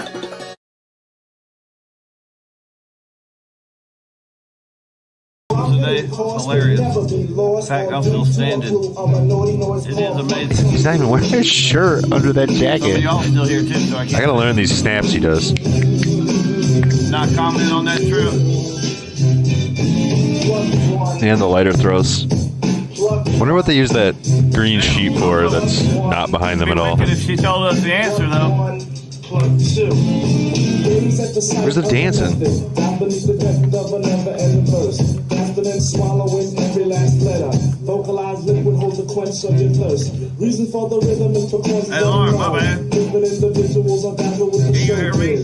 Auditions are gathered, but the soul would just rather hold a count at 3 and in the end leave it as it is. I know I gotta watch it, Trip. Anything I say can and might not go through my microphone because it's broken. What was that? What up, Sean? What's up, Young's Vlog? No. Oh, I'm not subscribed? What's wrong with me? How many subscribers? 4.8 thousand?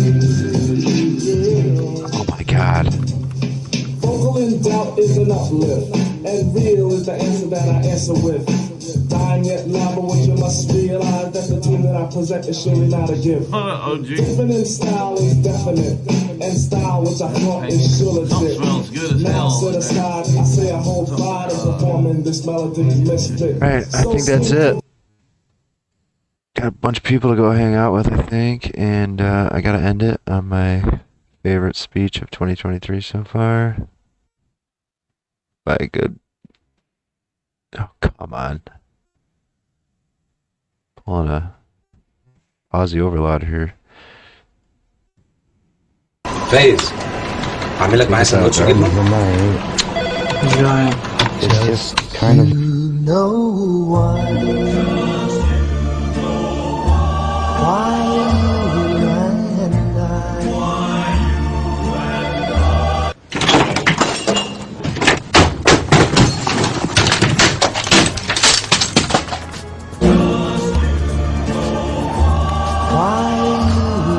باندا ما يتقلهاش لا. صباح الخير يا استاذ طفي. يلا يلا عشان الفطور. جايبه لك النهارده سندوتشات جبنه. لا والله ماليش نفس. Just you know why you and I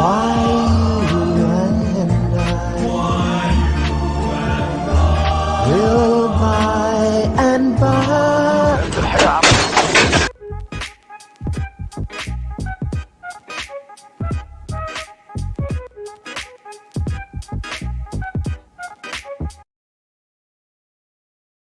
Seven, 6, 5, 4, 3, 2, 1. You'll never have the sacred stone. Oh, this you crazy mother.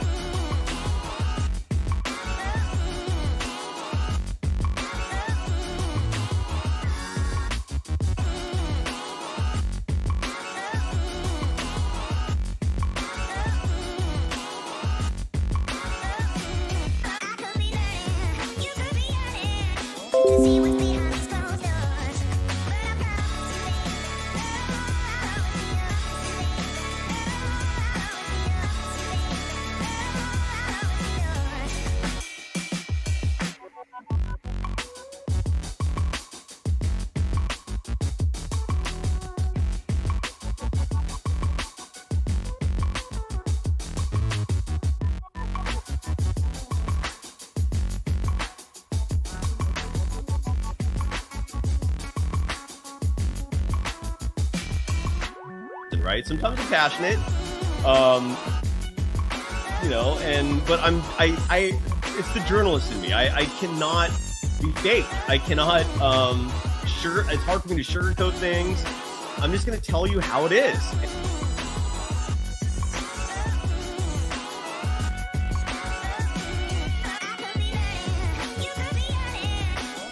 I don't even know what to post. Like, Darrell, honestly, what's the best 4 TikToks to post tomorrow? I have no idea. There are literally too many good ones.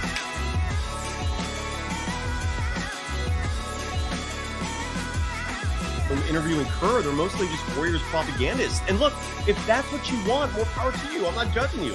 That's just not who I am.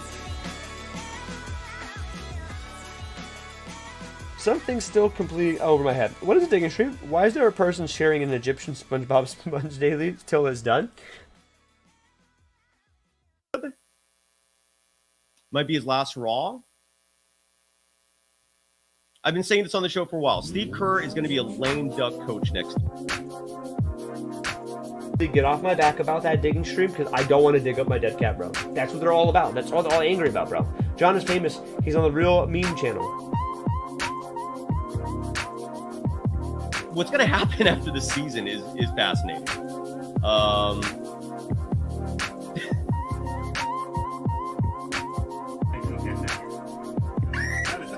Such a good clip.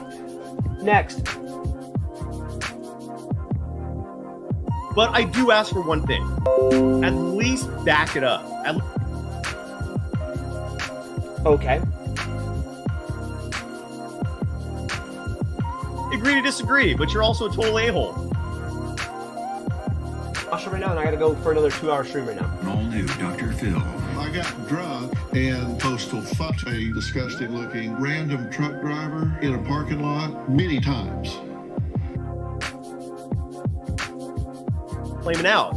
Yeah, hate on me all you want, you know? If I'm on the show saying, you know, like, stop playing the two-way guys, and they stop playing the two-way guys.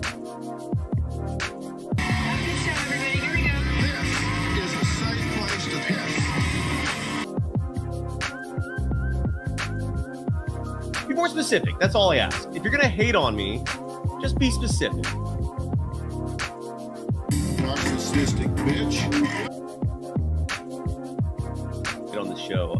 Let's see if there's anything else. Niner Steer writes, I suck. AIDS, diabetes, and a bad ear infection, and a horrible case of eczema.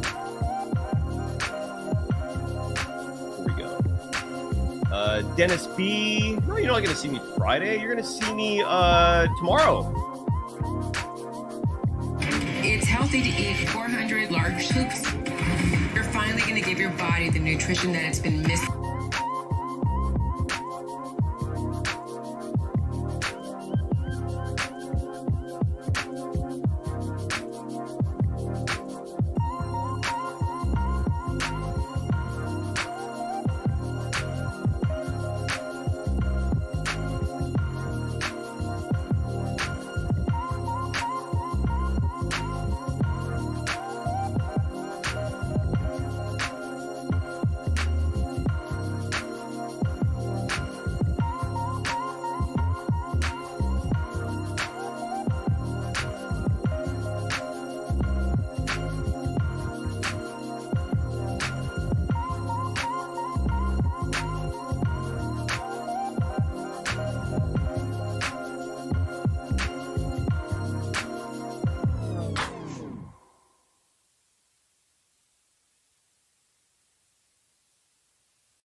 Imagine your own argument while I take a 5-minute break.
Situação, né?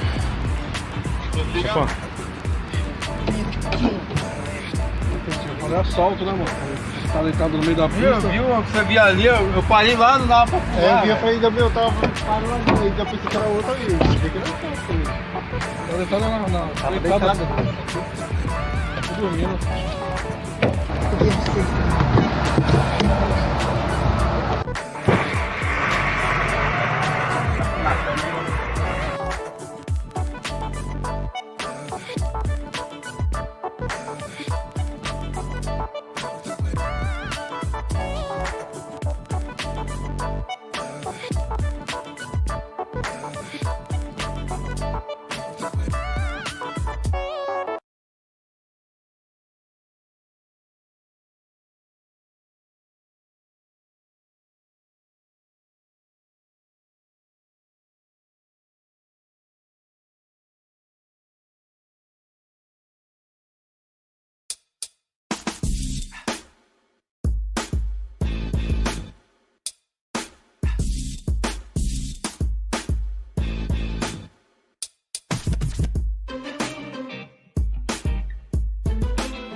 will heal. Will heal.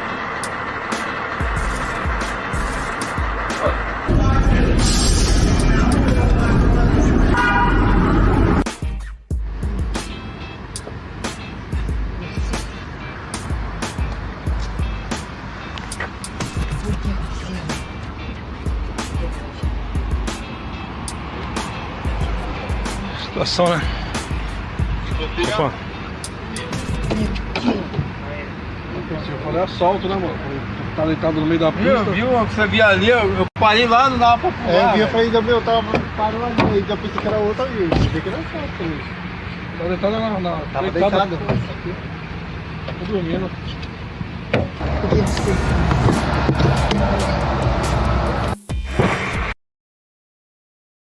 It's new. So, yeah. I knew the helicopter was gonna come. I'm gonna look for the suspect now, you guys. This is Rista. It's Abel.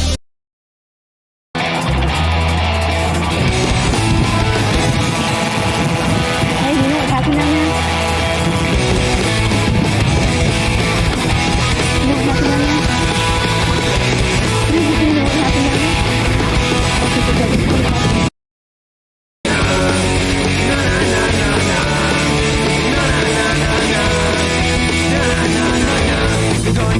The tough get dead. Pay attention, pay the rent. The next of kin pay for your sin. A little pain should keep us safe.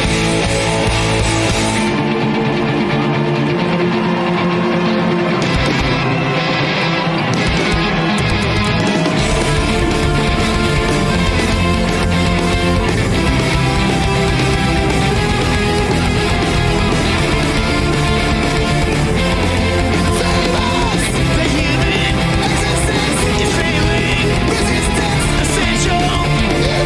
Written up. So astronomically against us.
it's just kind of a lot at the end of the night with some people. Because some people have a lot more fun during the evening times than I apparently do.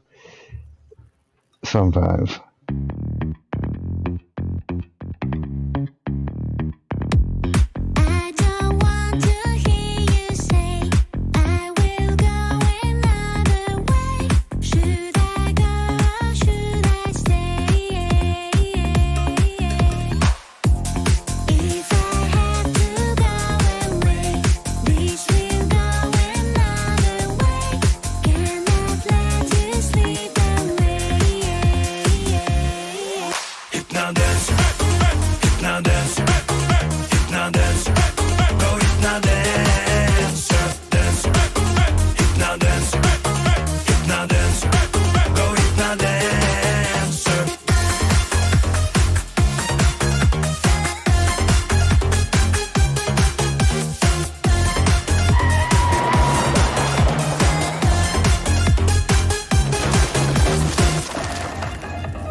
Leaked online or I'll get hacked. Wink, wink.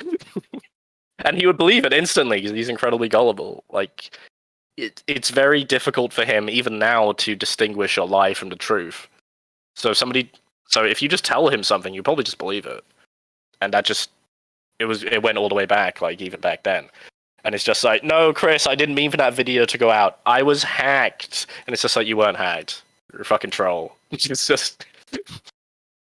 And, like, yeah, there's the videos of him, like, having sex with blow-up dolls, and, like, his nudes get leaked, and, like, he just gets catfished into doing, like, all these heinous things. Like, I mean, the medallion, the Sonichu medallion, that was the first one. I mean, he's on, like, maybe the third one now, or something. Because the first one, he was going to mail it to his sweetheart, one of the people catfishing him. But it got intercepted by a troll, who then filmed a video of them, like, smashing it with a hammer, pissing on it, putting it in a pickle jar, like, drilling a hole in its mouth and putting the pickle in there to, like, simulate fellatio and stuff.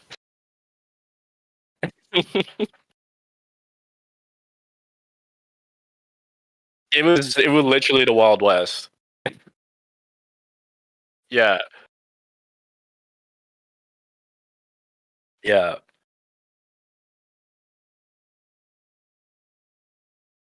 Pretty much immediately. Pretty much immediately, because that's how he would address the trolls. I mean, he wouldn't, like, send a video. He would just... It was weird, because he thought...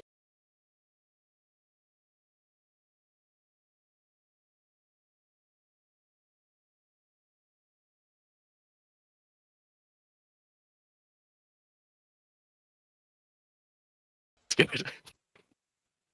Literally, and he's just like, they know Client Cash. I'm gonna go home, and then like he makes a video, and it's just the first words is literally the pickle man tricked me again. It's just...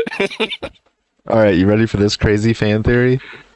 Yeah, go on. Rick and Morty's Pickle Rick was a shout out to Chris Chan. Oh god, Justin Roiland would have done this. I mean, where else would you come up with pickle person than this? Chris was really homophobic, and he hated pickles because they look like dicks. So like bananas, hot dogs, stuff like that. He's so straight that anything slightly phallic he doesn't like. So of course, like the pickle man was just the perfect nemesis for him at the time. So weird. Yeah. And then and then he leaves the internet for a bit, and then people start finding out he's going to this like outdoor music concert thing that happened in the summer. It was called like Fridays After 5. And Okay. he's literally, and he's got another attraction sign and a hula hoop, and it's like friendly and flirty man zone or something. So, and he's dancing with a bunch of kids, like actual children, because he's just out and about. So it's good on him for getting out, but he's still trying his love quest shit. And then like trolls find him, and they're just like they're taking photographs of him like Bigfoot, like in this like concert area. And then they're watching him, and he's trying to like pick up girls with his attraction sign, and he's wearing, he's doing, like, he's working in mysterious ways. Because I'm gonna send you this photo, and it's one of my favorite photos Okay. of Chris. He started to wear sports bras to keep his like man boobs from like causing him discomfort. He's wearing a denim trucker vest. And he's got like substantial guns. Did you put this in the chat? Yeah, it's inside chat. Can you send it to me because I have the Oh, that's fine. chat. To your Discord. Look, Yeah, just send it. Yeah. There you go. Beep, beep. Oh my god. Yeah. What the fuck is this? Like Chris is trying to be normal. He's not wearing his Sonichu medallion anymore. Like he's cut his beard. He's wearing like a denim vest, but he can't stop with his love quest shit because he needs the pussy. I mean, those glasses look like swimming goggles. It looks like he's wearing a sports bra. Yeah. He's wearing like dog tags and stuff, and like people were watching him, and it's just like, how could you not see him? Right. Like he's dancing, he's just like, I want woman. There was another sports bra that says, I enjoy vagina and stuff. Because he's so straight, you see. But, and there's tails, there's no footage, but there's tails, like he writ down a note and then wrapped it around the rock and threw it at a bitch. And then the lady like finds the note, kind of looks at him, just shakes her head and leaves. And it's just like... Like he's gone full unga bunga mode with his want woman. It's good. So people found out he was here and they like started coming and recording. Yeah, because he left the internet for like 2 months. So it was like, where's he going? And he's just, oh, we found him. Here he is. How do you know it's him? And it's just this phone. Is that, yeah, that's him. There he is. All right. And then I think it was after or before, I mean, it doesn't really matter, it's the same year, is when Liquid Chris came out. I think I've heard this reference before. Liquid Chris. Liquid Chris is everyone's favorite troll. Have you played Metal Gear? Metal Gear Solid? You know, I played the original 2 long time ago. So Okay, so you played 2. MGS 2. So yeah, so Liquid Chris came onto the scene, essentially wearing a rugby shirt with inverted colors and a paper Sonichu medallion. And he's basically saying, that guy's an imposter, I'm the real Chris Chan. I'm the one making money off Sonichu, he's stealing my identity, he's stolen my IP, he's stolen everything, I'm the one who went to that college, I'm the one who went there, this guy's chatting shit. And Chris couldn't handle it. Because he's the real Chris Chan. So is this guy a troll or is he like also? Yeah, he was a troll. Okay. No, he was a troll. He's a doctor now. He's a cancer doctor. Yeah. Okay. That's even more interesting. Okay. Yeah. So like, and then people started calling this troll Liquid Chris, and they started calling Chris Chan Solid Chris because of the comparison to MGS2. Okay. Yeah. And this leads to let's talk about that. Yeah. Let's talk about the liquid versus solid. Yeah. I think you told me a good story about this. About him having to. Is this too far ahead? The pouring of water over. No, that was Cyrax. Oh, that's Cyrax. Okay. Yeah, that was Cyrax, where people thought that Cyrax was a robot, so they made him pour water over himself like for 2 hours. Water doesn't render. Yeah. Yeah. That's so good. That's one of the best trolls I've Yeah. ever heard. I'm not We'll gonna talk lie. about Cyrax when I'm next here. we can't cross the streams on this. Right. Are you gonna make fun of me for the box wine? No, I would. I've worked in kitchens and shit like that. Box wine is just whatever. Should we talk about how it's 9 a.m. and I'm drinking wine? It's fine. It's all good. It's 7 o'clock somewhere, man. It's good. I got the day off. Yeah. So Liquid Chris does a pretty good impression of Chris Chan, and he's just literally just gone like, it's that guy's an imposter, that guy's me. So how do you think Chris can counter this? How could he prove that he is the real Chris Chan? Well, let me think about it. With everything we've talked about so far, So he makes a video, and he doesn't really have a filter and doesn't think things through. He just says, I'm the real Chris Chan, here, look, and he gets out his driver's license and social security number. Oh my god. Yeah, look, that's me. If I wasn't the real Chris Chan, would I be living at this address with this phone number? And he just fucking doxes himself, like... Well. Yeah. Holy shit. Yeah. So what happens from this? Like, this Liquid versus Chris Chan? It's actually really wholesome, because, like, Liquid Chris doesn't try and get any, like, nudes and stuff out of him. He's just, like, kind of teasing him for, like, a couple of weeks. Oh, it doesn't go on that long? It doesn't, but then, like, Liquid's girlfriend, Casey, comes onto the scene. And then Chris tries this 4D chess move where he then pretends to be Liquid in order to get Casey to come round his house. He tries to steal his girl by posing as the imposter. Okay, that's good. This doesn't work, obviously, because, like, the two of them are in on it, and it's just, like, this fucking retard. Right. And then Casey just calls him out, and it's just like, well, what if I did come over to your house, and then I know what Liquid looks like? What if you open the door and it's not him? What are you gonna, sexually assault me or something? And he's just Right. like, I'm sorry about that, but I thought that it would work out. It's like, no, because that's not how you get girls. You can't just... He was trying to steal his girl via catfishing him, and it didn't work. Like, Chris never got it and stuff. But then, like, they have a SingStar challenge, which Chris made up. It was weird, where essentially there was 5 rounds, and they have to sing, and whoever is the best is the real Chris Chan. And it was just a fun competition, whatever. But you've seen what Chris singing looks like. Right. Chris can't hold a tune or anything like that, and he can't play a guitar. He plays Guitar Hero thinking that it's as good as a real guitar, because he's a mental case. Right. But unfortunately, Liquid Chris can play the guitar quite well, and sing quite well too. So he's just crushing every song in these 5 rounds. And who's judging this?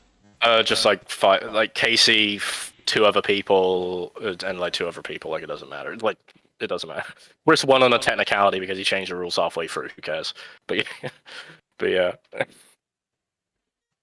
Like, probably one of the best Liquid. Did this go on like live, or is this like exchanging videos? It was all pre-recorded. Okay. It was all pre-recorded. Like, but yeah, because they had to choose each other's next song. Liquid Chris does like the chef's kiss move of fucking saying your final song is going to be "Smell Your Dick" by what's his face. And because Chris can't even say the word dick because he's so straight, he says the word duck instead. Yeah. All right. But then Chris changes the rules and, he wins by default or whatever. But then Liquid Chris just leaves. Like, Liquid Chris just kind of bows out, going like, okay, I got my fun, let's go. And yeah. And that was probably the golden age of trolling. And then there's Alec Benson Leary, who came after that, who made Asperchew.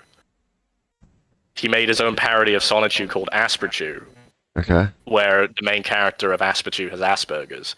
Chris Chan didn't like Asperger's because he thought that it took attention away from autism because he's so entitled. Everything has to be about him. So Asperger's takes the limelight away from autism, so therefore Asperchew is bad.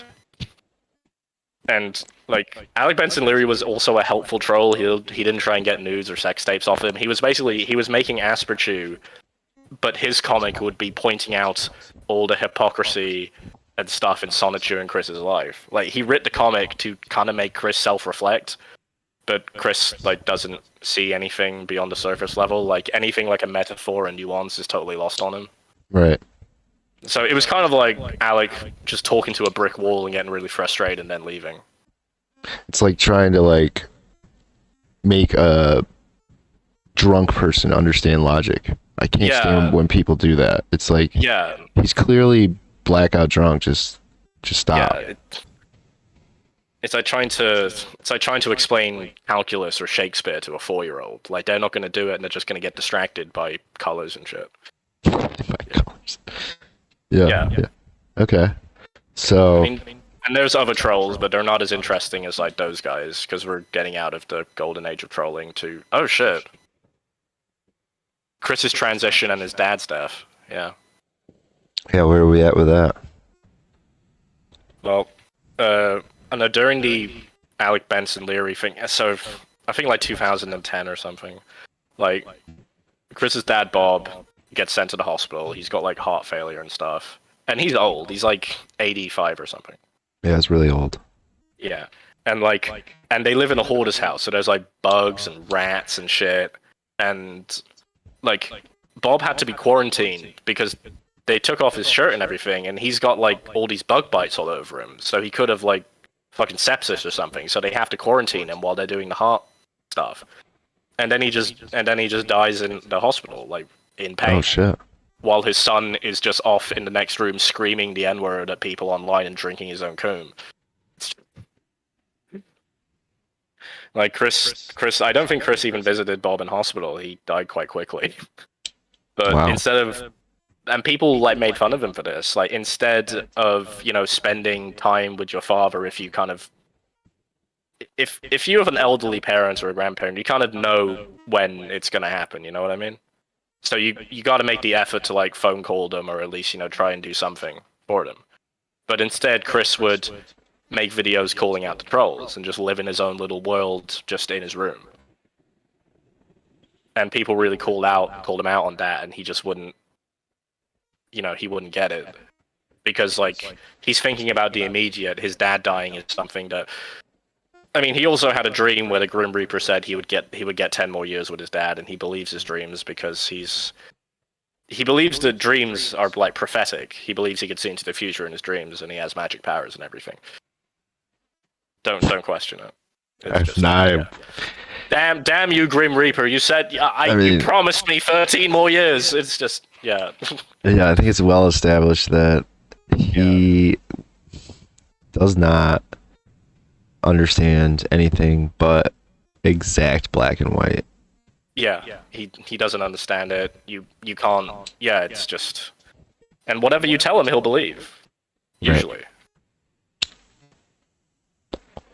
All right, so he's his dad dies. Yeah. And it seems like his dad was like his dad was the rock that held him together. Because like he got his payments set up and this kind of stuff.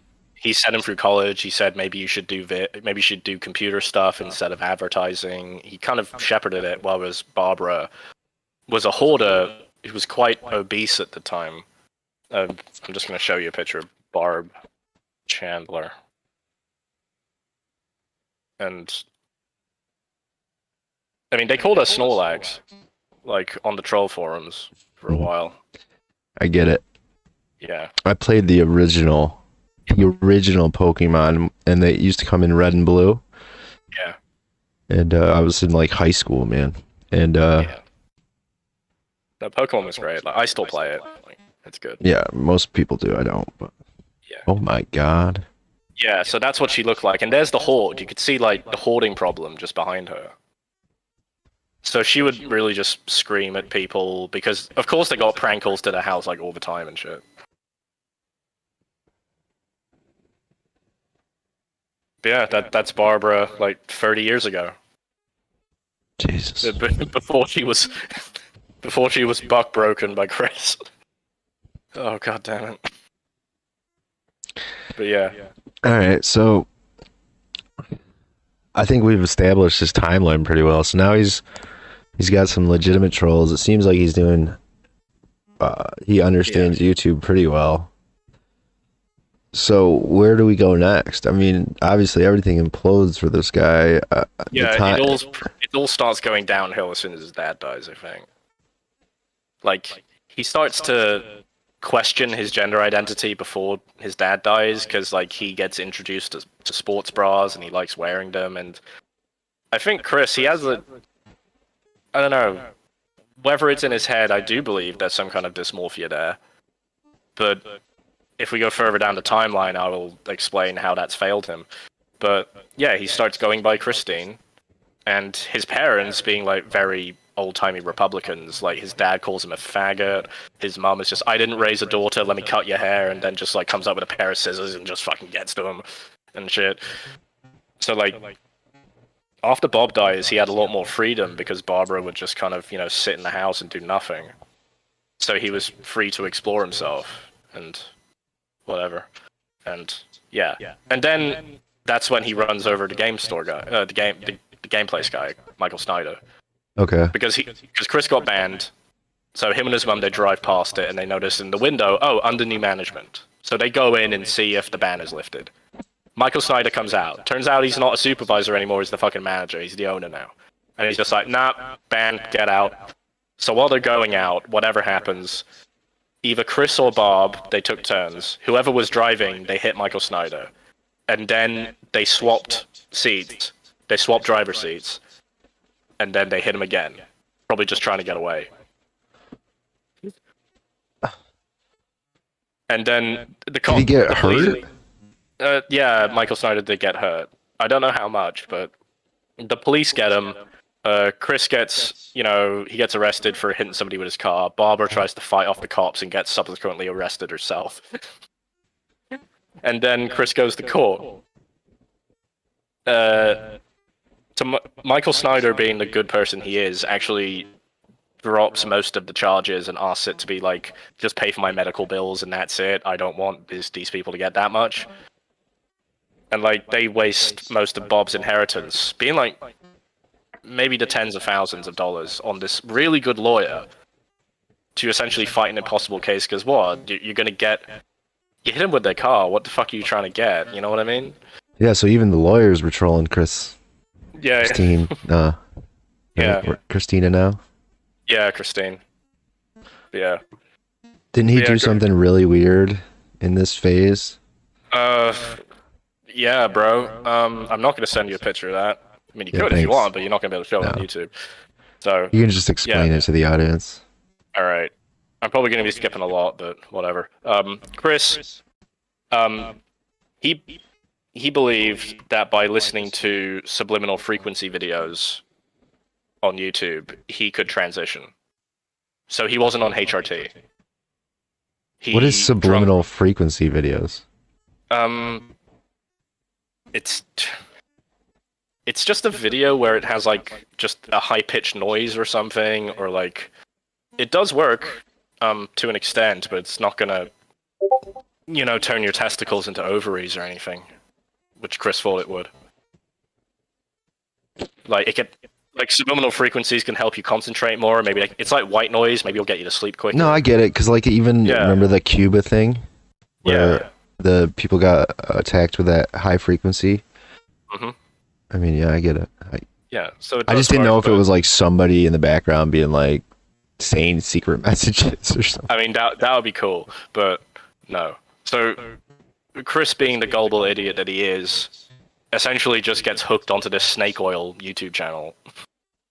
Okay. And just starts listening to it and commenting on it, going like, if I listen to this like at 2 times speed, will that make it twice as quick? And he's drinking nothing but he's putting soy sauce on every meal. So on his fries, he's putting soy sauce on it because soy will increase estrogen levels. Oh, so he's got the wrong soy. Yeah, and he's buying menopause ointment because it's got high estrogen in it. If you look at the side of it, and he's just rubbing it all over his tits, just trying to, do it in his own way because he's not going to go to a doctor and get prescribed HRT because he's an idiot.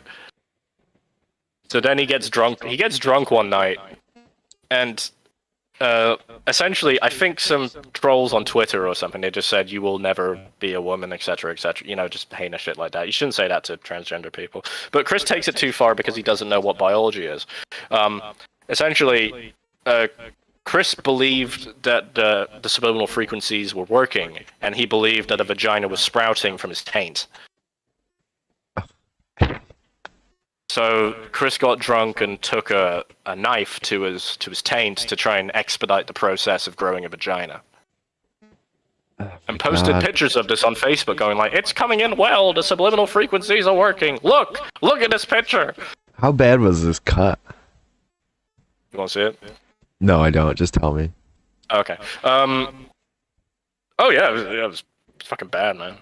Oh my I'm desensitized to a lot of stuff, but like, yeah. So the trolls actually went from, yeah, let's get him some medical help. Let's just 180 and stop, making fun of him. Let's try and get him to go to a doctor. Let's try and get him to go to a hospital. Because as I said, like, he doesn't clean himself. He shits himself.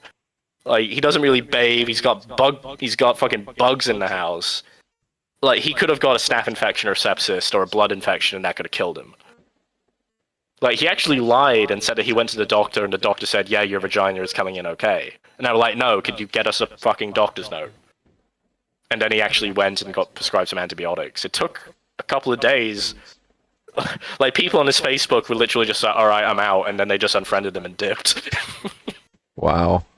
But yeah, this is the level of biology that he just doesn't understand. Yeah. He just thinks that if you think hard enough and wish it, it will just happen. I mean, they did come out with like a movie and a book called The Secret that people still buy hook, line, and sinker. Yeah. And there was that Arnold Schwarzenegger movie where he gets pregnant. It's the dumbest thing I've ever heard. The Secret? Come on. If it's a secret, right? How could you publish a movie and book about it? Instantly. From the start, it was an oxymoron. Right? Okay, sorry. I mean, no, that's just Hollywood. I mean, it is what it is. But yeah. But it's sold as nonfiction. Yeah. It's the problem. Yeah, it is what it is. Yeah. So that entire fiasco was called the unclip. Okay. Because that's what Chris called it. Because he had to free it himself. He called it the unclip, which is just like disgusting. Yeah. But you see it like twice, and I don't care anymore. I've seen it. But yeah. Yeah. Fuck. So after that is what we call the financial crisis. The financial, like Sonichu. Yeah. Okay. Like in wrestling, how after a storyline, then like the fans they name it afterwards. Like the Attitude Era was not called the Attitude Era until like a year afterwards because the fan had to name it retroactively. So the trolls will name the Zagas like after they're done. Oh, I like, see what you mean. Liquid Chris Zaga was called Liquid Chris because it was in it. Like the PVCC arc was when. Notice how little we've talked about the actual Sonichu comic. Right. That is the most impressive part because every time I've like sort of glanced at this topic or whatever, I always think that's what this whole thing's about. But yeah. It's not. Yeah, that's the most revealing thing talking to you. It's like Sonichu is his baby, but by no means is Sonichu. It has nothing to do with anything, really. No, it's fucking side story. Like Christian stopped drawing the Sonichu comics like fucking in 2018. Like that's so weird. Yeah, like yeah. So we're in the financial crisis where it's just like like he still gets the SSRI disability payments, but his dad's inheritance is drying up. His mum's 401k is like she's got her own payments and stuff, but again, they still need money to pay off the mortgage and things. Like, are the lights gonna get shut off? We don't know. So Chris starts begging for money. He tries to open an Etsy page, but he's lazy and doesn't ship the stuff on time, so they ask for refunds. He opens an eBay but doesn't ship the stuff out because he's lazy. And so they're in a bit dire straits, and it's just every time people send him money, he posts a video of a new Lego set that he's bought. Oh right. I mean, yeah, he's not. He's clearly established. He terrible doesn't with have the mental capacity to. He doesn't know the value of money, and he's got incredibly bad impulse control. Like, he maxed out credit cards that he got without his parents knowing, buying stuff off the PlayStation Store. Because he's got such a sense of brand loyalty that he just buys everything on the PlayStation Store or. I'm starting to see the appeal of Yeah. watching this guy because he's like the worst version of everybody's bad habit. Yeah, I'm gonna get some water. I'll be right back. Okay.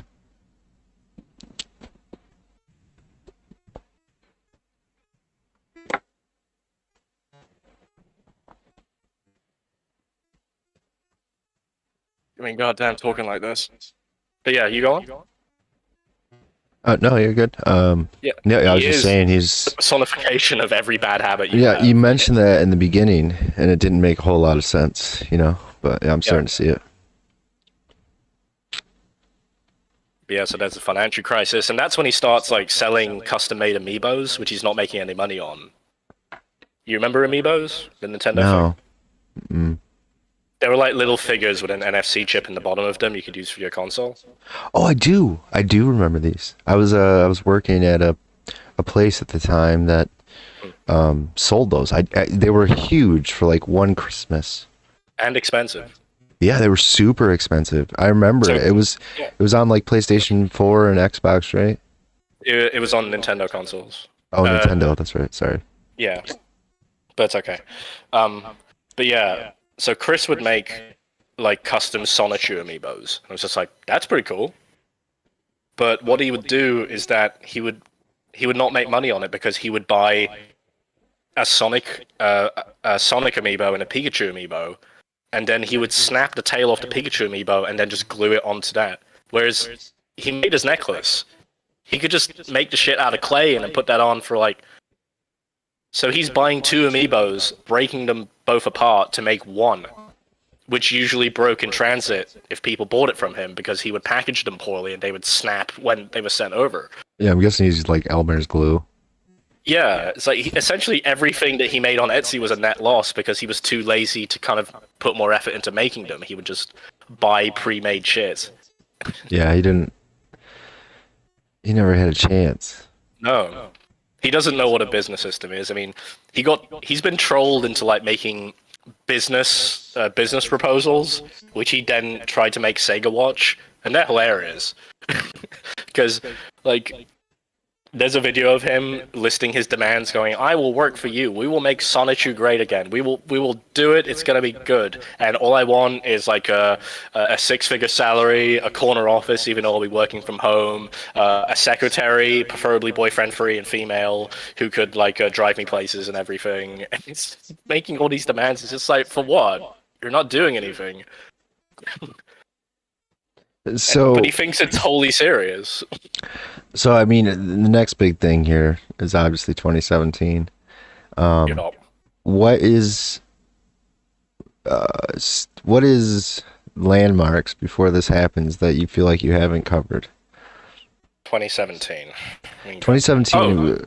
Oh shit! Yeah, his house burned down in 2014. Okay. And he makes the GameStop employee in 2012. Thank you for reminding me. Okay.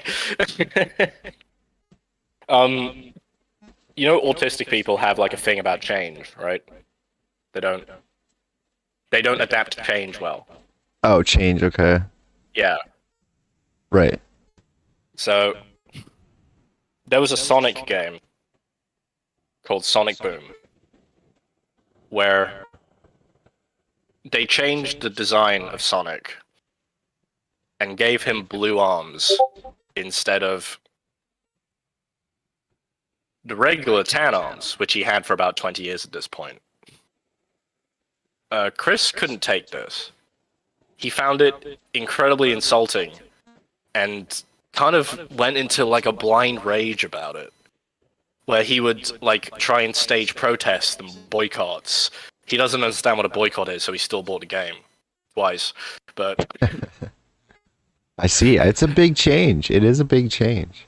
But he said it caused him an overload of information and like gave him headaches and stuff like that, which is kind of bullshit. He just couldn't adapt to change that well because he's never needed to.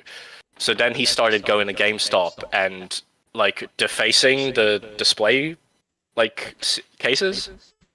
That he would literally just like write, "Do not buy this game. We're boycotting. Change the color of his arms back, Sega." And it's just...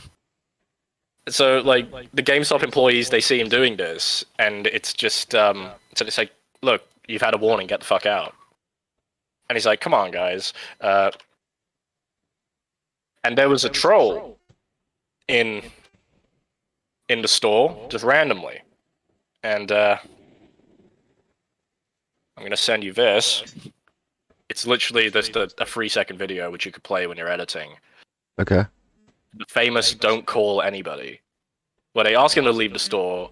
Like, Chris Chan's fashion is all fucked up because he's wearing what he thinks is a disguise so that he won't get banned. Which is these My Little Pony sunglasses, which are made for like 5-year-old girls. So they're wrapped around his head like swimming goggles. Right, yeah, it does look like swimming goggles. I have seen this video before. Mm-hmm. Iconic. Yeah. So then he got banned from GameStop, and then he complained because he was also banned from like 2 other GameStops, and then he complained again. And then GameStop sent him a letter going, "Yeah, you know, you're right. It's a statewide ban now." You got a statewide GameStop ban. He got a Wow. yeah, That's he did. impressive. Yeah. Oh man, GameStop. Yeah. So he went to court for this, but it kept getting discontinued, and then I think he was just fined or like had to go to anger management classes and stuff. And yeah. And then his house burned down in 2014 because of the hoarding situation. Yeah, so what happened with this? Chris posted a second house tour video like after Bob's death, and the hoarding has gotten so much fucking worse. Okay. Like, there's stuff on the staircases. Chris is actually, you could see him as he takes his like camera around his house. He's struggling like going through corridors and stuff. He's having to squeeze, and he's getting really annoyed because he's just like, "Oh God, I should have moved this," and he hasn't. And like, from the house tour video, like maybe 6 years before, there's 50% less room for him to walk about. It's just a hazard waiting to happen. And like, Chris and Chris's mum, like they would hoard animals, like they would just adopt feral cats that would come into their yard and stuff and just keep them in the house. They had 2 beagles, which they would never walk, so they were morbidly obese, so they just shit everywhere. So wherever you go in that house, you're either gonna like trip over something or step in shit. Okay. Oh, man, I can just smell the litter box. Yeah. So like so Chris plugged in a coffee maker into the upstairs bathroom because there was nowhere else to put it. And the extension lead went over the door of the bathroom. So as the door opened and closes, that cable is going to get worn away by like the corner of the door frame. And then like a spark happened and the entire fucking thing went up. And they tried to sue Keurig company for this because it was a Keurig brand coffee machine. It's not my fault, it's yours. It's Yeah, just well, yeah. it's always like that. Yeah. But, you know, so the house was repaired. The hoard was still there. They just had to go to like insurance, into like an insurance supplied like lodgings for a bit. And this is a bit of foreshadowing because this is the point where Barbara, his mum, like starts begging Chris to spoon with her. Is this on like video ever? No, it's all on like Facebook, like messages and stuff like that. Oh. So Chris is his like, mom's Facebook messaging him? No, like Chris is just putting this out as a status update and whatever. Oh, okay. He's just posting, just detailing. Yeah, like when we went to the insurance house, there was only one bed, so me and my mum, we had to share a bed for a bit, and she just kept asking to be spooned and would like get really angry when I didn't. And like Chris is just like, "This is weird. I'm gonna buy my own bed with the insurance money, just so you know, whatever." And we all thought nothing of it because people thought that they were like, people have been joking about Chris fucking his mum since 2008. Okay. And then it happens. What happens? Yeah. Oh. Okay, I'll get to it later. Let's go back to 2017. Okay. Thought you were in the know. But yeah. So 2017, is that where we're at? Mm-hmm. Okay, so we're back in the house. We're back in the house again. And this New is when house. Did they buy a new house? No, same house. Oh, it got repaired? Yeah, it got repaired. Okay. And this is when lots of people start making documentaries about Chris, about 2017. Okay. So YouTube and everyone, they're starting to make content off of Chris. Like the Geno video didn't even start until like maybe 2019, 2018 or something. But a lot of people are starting to, they're making quickie readings. You know, that Wikipedia I told you about? They're starting to make videos just reading through that. They're starting to make videos just on Chris. They're looking at his, the past 6 years of trolling and making content. So he's getting more and more attention as YouTube people start making videos about him. Okay. And then, in the depths of the financial crisis, the idea guys show up. The idea guys? It was two guys. Joshua Wise and Stephen Boyd. They are like really bad people because they fucked up Chris's view of reality into a way that it can't be fixed. Okay. They convinced Chris that they were emissaries from a different dimension where all fictional characters exist. Okay. And they said, Christian, you're the goddess of the Commodore CPU console. And Commodore. Yeah. What a shout out. Okay. Yeah, and only you can bring forth the dimensional merge, where we can fuse reality and the fictional world into one. Essentially like saying that Chris's perfect output would be Who Framed Roger Rabbit. Right. Yeah. But because of the Sonichu comics, Chris in the alternate dimension, he doesn't have to worry about money. He's the mayor of a town. All the Sonichus help him out, and it's a big family, and he doesn't have to worry about anything anymore. Whereas the Chris in reality, he's in debt. He gets trolled all the time. He can't go outside. He's banned from pretty much most places. So they kind of delve into the fact is that, maybe we can troll Chris into thinking that he has Yes, they offer his literal mind this wanted escape. Yeah. Yeah. And they say, to make the dimensional... and then they convince him of that, and then they start taking Sonichu characters hostage. And this is written into the comic, where it's just like, the Quick Stoppo have shown up, and they're putting all of the Sonichus into large ovens, and it's a fucking ride, man. Oh boy! All right. And then the idea guys, they're fucking with him, and they're just going like, okay, we're gonna cut off Magi-Chan's legs. And you can only fix this if you give us hundreds of dollars worth of PlayStation vouchers or Amazon vouchers and stuff like that. They start extorting him for money. About it's real dark.